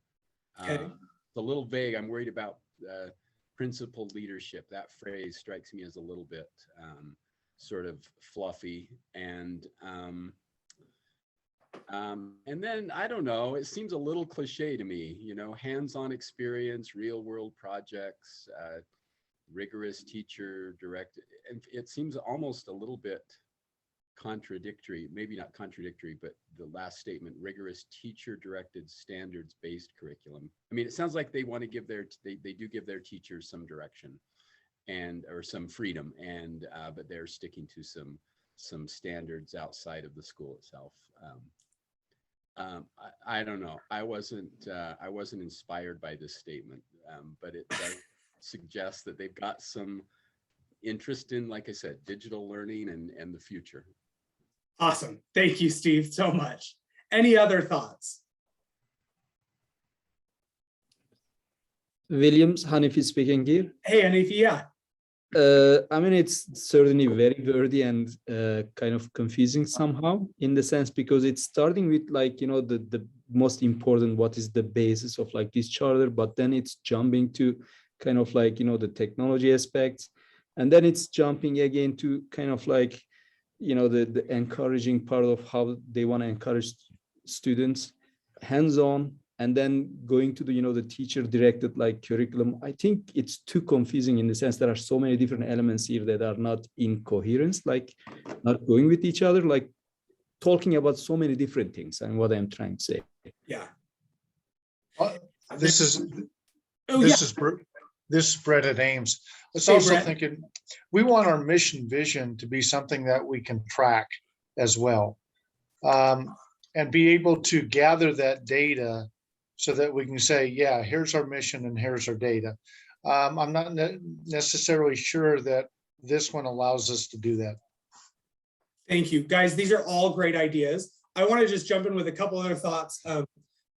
I was talking with a friend recently, and they were mentioning just the idea of like jargon and how these hyphenated terms that we have in education, and we love them so much, right? Like real world projects or hands-on experience. We kind of instinctively know what they are, but they're very vague. They're not concrete, but we throw them around a lot.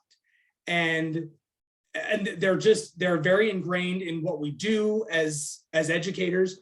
I think what probably happened, and I'll talk a little bit more about this on the next slide, is a group of educators probably came together and they all threw out their ideas of what they wanted with this charter school. And every one of those ideas made it into this vision statement. So one thing I'd really suggest as you William, did you see in chat? There's 3 there as well. Oh, I put them didn't for know. you. One just asks, what does rigorous even mean? Another one says, it sounds like several mission statements all mixed together, which I think is what you were getting at there. And then another one says, it's including too much about how they plan to get to the mission of the leadership. Great, thank you so much. Yeah, these are all great ideas, right? Like our vision should be short, direct, and aspirational. I'll just go on. I won't beat that drum anymore. As far as mission statement goes, you know, this is where, so my point here is not my idea, but I'll support it. When we're thinking about our vision statement, and this is where the point I was trying to make on the last slide, as we're collaborating with others in what we want our school to be, there's probably going to have to come a point where we say, you know what, my idea is maybe not the one that everybody else wants. And so I'm willing to step back. I'm willing to not have this be a focus in the school. It can still play a part, but it's maybe not something that needs to be in the vision or the mission, right? It can still be a key focus or a key element, that's fine. We can put that in the values. We can put that in the key elements, but let's make sure that the mission or the vision is really what we're absolutely about, what sets us apart from the rest of the schools. Our mission statement, and I actually really love this, Masterclass, if you're familiar with that website, I go there all the time for classes on chopping onions and other kitchen techniques. Masterclass offers a free masterclass on how to write a mission statement. And they provide 4 questions that they think your mission statement should answer. What is our business? How are we achieving it, or how are we doing it? For whom are we doing it? And what are our core values? So this is where I think some of our other, our ideas can kind of fall. That what are our core values? Hands-on education, 21st century learners, digital, that sort of thing can all fall under our key values. I would argue that as public charter schools, questions 1 and 3 are already answered for us. We are educating students. That's our business. First and foremost, everything else is secondary to that. We are not babysitters. We are not daycares. We are not athletic institutions. We are not anything else. We are educators. And we are educating K-12 students or K-8 students, right? That has been articulated for us by law, by our charters. The how are we doing it? That's where we get to be as creative as we want. I am a Montessori school. We are a Montessori school. We are an online school. We are a outdoor school, whatever it is, right? That's where your charter application got to be as beautiful and poetic and big and all of the things. But let's make sure that we're being really clear about that. So let's go on. I really love this. I just think this is, oh my gosh, did my mouse just die? No, I'm over here, sorry. So one thing I want you to do, I want to do a little activity. Think about what makes your school unique. And I want you in just 2 to 3 words, write down what makes your model special. 2 or 3 words.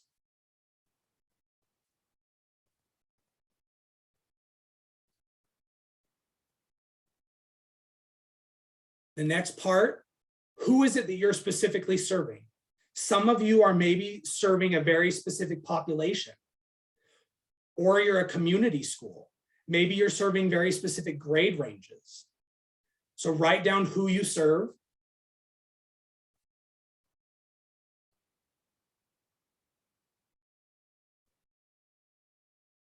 And then what are the most important core values to your organization?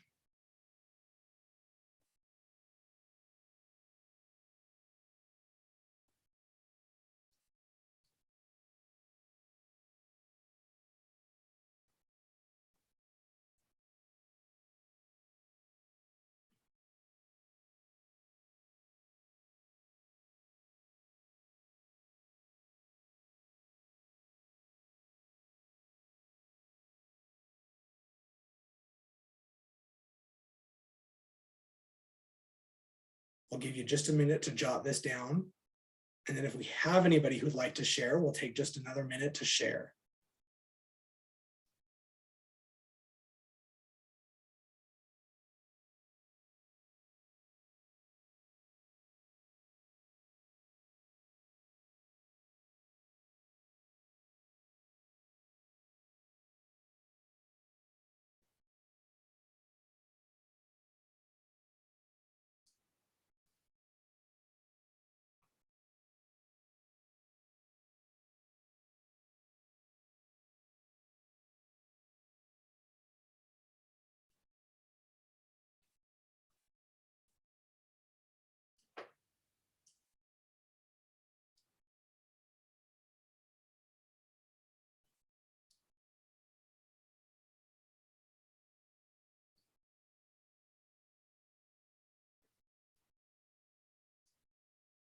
Okay, if you'd like, we've got just a couple minutes, but I'd love to hear what you think a revised mission statement for your school might be.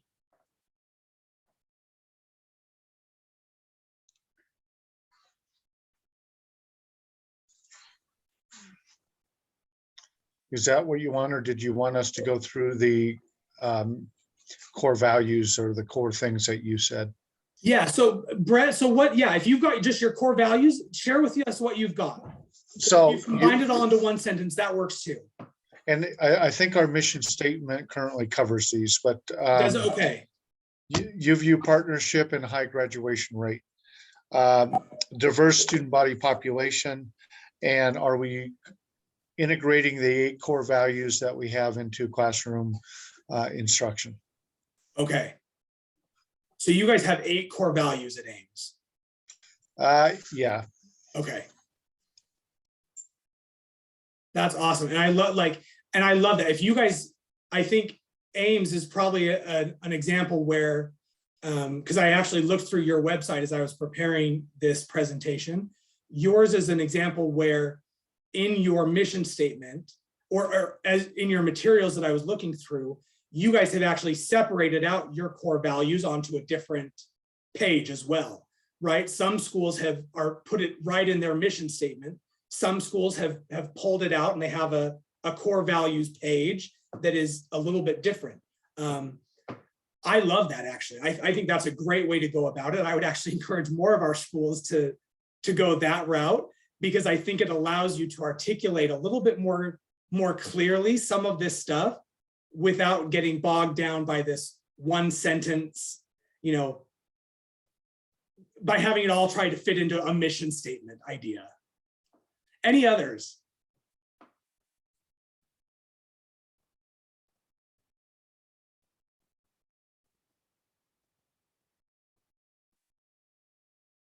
Going once. Okay.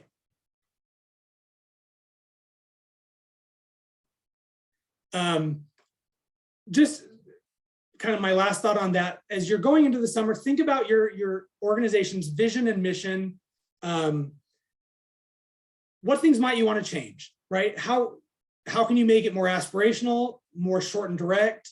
How can you make your mission statements and pull out some of those key elements or those core values and maybe put those somewhere else so that they're not bogging you down, so that your parents really, when they come to your website and they're looking to say, I want to find a school that's right for me, they can look at your information and say, oh yeah, I now understand what this school is about. We don't want them to come to your website and get lost like this, right? This is the exact opposite of what we want to have happen, is this kind of a vision statement. Okay. Goals and goal setting. For purposes of our discussion today, I'm not talking about the goals in your charter agreement. Those are your minimum standards of student achievement. Those are not meant to be aspirational goals. I'm talking about goals that are aspirational, that are things you want to achieve, that you're like, here's where we're currently at, and I want to reach for the stars. I want to try to do something better and go above and beyond where we've ever done before. As you're thinking about those, setting those goals in the future, one really important element to consider is who has a seat at the table. We often exclude parents from those discussions. It's very hard to get parents to engage and volunteer, but I think it's really important for us to think about how we can get parents involved in making decisions in our school. We need to give them a voice as much as possible. I think Tana Archer is here. Tana at North Star, I think, is a great example of this. We spotlighted them a couple of months ago for doing stakeholder surveys, and they get great feedback from their parents of here's what's working, here's what's not working. And then they do focus groups and bring their teachers in and do some really good data dives over the summer, all about all of this information that they've gathered from their parents over the school year. So let's make sure that we're really including them and listening to them. Teachers are another one. Sometimes we ask our teachers, you know, what is it that you'd like to hear? I cannot tell you the number of times I sat on a survey committee or on a committee where they said, we'd like your feedback as a teacher. And we gave the feedback as a teacher, and then they said, no, thanks. Like, we're not actually going to do anything with that. That was so demoralizing. Like, if we're going to ask our teachers for their feedback, let's actually do something with it. Let's have the honesty and transparency to say, here's the feedback that we gathered from you. Here's what we can use. Here's what we can't use. Here's what we're going to take. Here, let's work on the rest of it, right? We sometimes forget our staff. You know, there are any number of people who also are behind the scenes that we sometimes just don't know, that because they're maybe not in front of the students, they also have a good voice in what's going on. And one other one that I thought about this as I was preparing for this presentation, once we've opened our schools, we don't want to move our schools anymore. Let's include local leaders. There are local, you know, city council members, mayors, even business leaders, you know, people who have a vested interest in our school staying where it is. Let's get as many people from the community in on these decisions and on these strategic planning conversations, so that they know that we are serious about this school staying where it is. Where should we start? Gathering as much data as possible. Some of you I know have participated in the West Ed Call survey. If you'd like more information about West Ed Call, email me. We can connect offline at a different time about that. But I know a number of you have already kind of taken that survey and participated in that. I mentioned Ton Archer and North Star has done quite a lot of work with internal surveys, but data is the best place, the best position from which you can make good decisions. And then setting goals. I really love the idea of setting small measurable goals. I had a meeting this last weekend with, so I'm working with a health coach to try to get healthier. And she talked about, you know, if we just say, oh, well, I want to lose some weight and don't set a deadline, there's no benefit in any of this. And so she specifically set a target. She's like, here's what I want you to work on for this week. You have 5 days. You know, here are the specific actions that you're going to take each day. In the same way, I think we can do that with our schools. Let's set 60 and 90-day goals. Let's set quarterly, you know, we have our quarterly plans. I know some of you might have participated in CSI or TSI, and they do very similar things where you have quarterly semester or semester goals that you set, and they do checkups for that.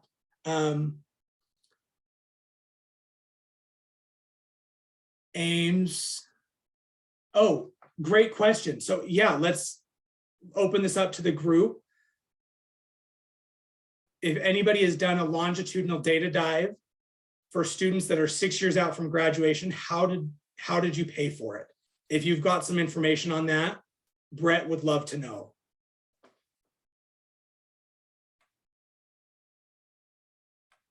A couple of things. Well, I'm gonna skip this one. This was more for our board members. As you think about where you want the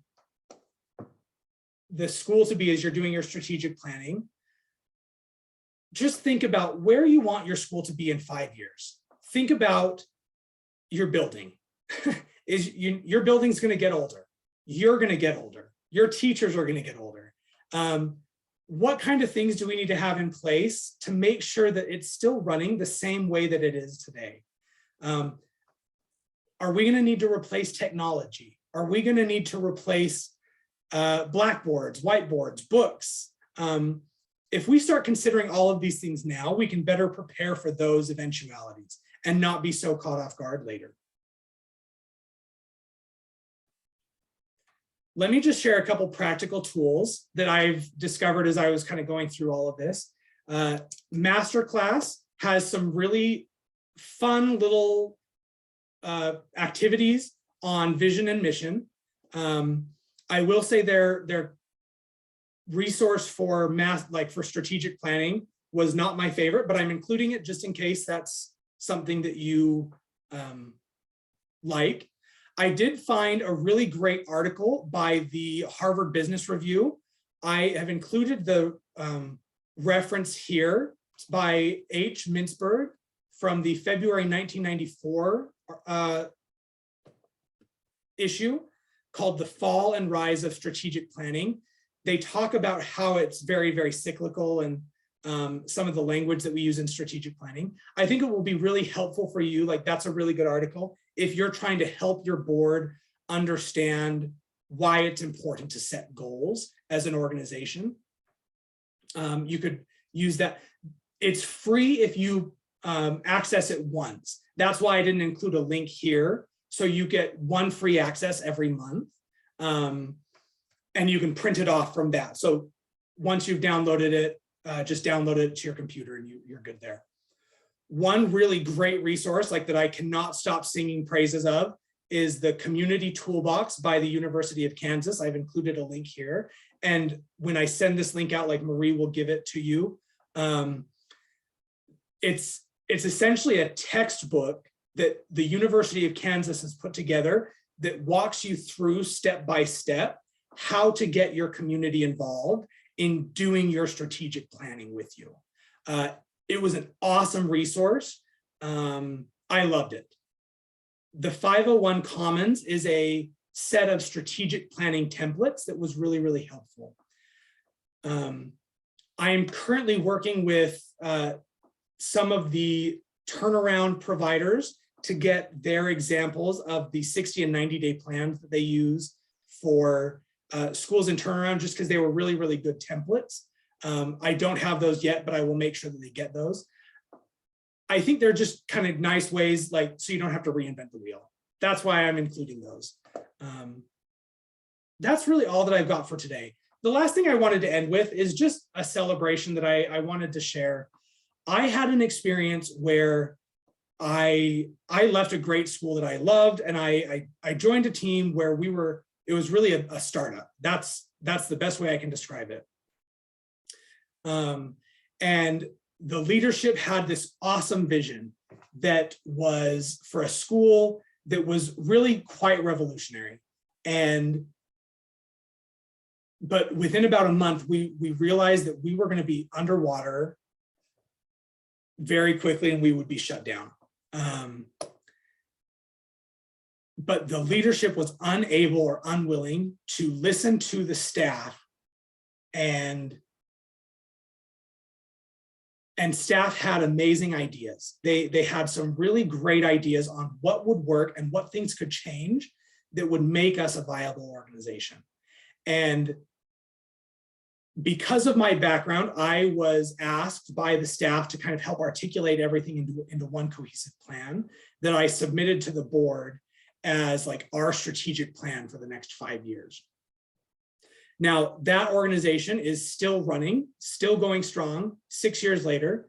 And I just think it's a real testament of when you get the right people on that table and you give them a seat of having a decision on when you give the right people a seat at the table, having a decision on what's going to happen within the organization, you can have some really amazing things happen.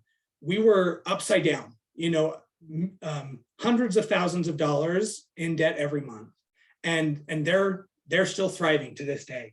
And so I really encourage you, as you're thinking about how you're going to go forward into this new chapter, this post-COVID world, where you are refocusing, you're getting back on track, right? Testing's kind of coming back. We're coming out of this forever online learning phase. We get to go back to normal a little bit, back to the in-person stuff. And you're thinking about what is it that's going to make us unique? How do we stand out in this world? Make sure you're getting the right voices at the table, because there's a lot of diverse, different people that we maybe haven't thought of before. And I think you'll see a lot of really great success if you give them a chance. So thank you, ladies and gentlemen. Have a great day. All right, thanks, William. Just in chat, there was one more echoing, just if anyone has that same type of information from Brett's question about, 6 years post-graduation studies. Melanie would like that as well. So, all right, well, that brings us to the end of directors meeting. So thank you for being here. This is our last one for this school year. So if we don't see you sooner, then have a great summer. And then we'll plan to all be back together in August, and we'll send out all that information. So have a great afternoon and a great last few weeks of school. We'll see you later.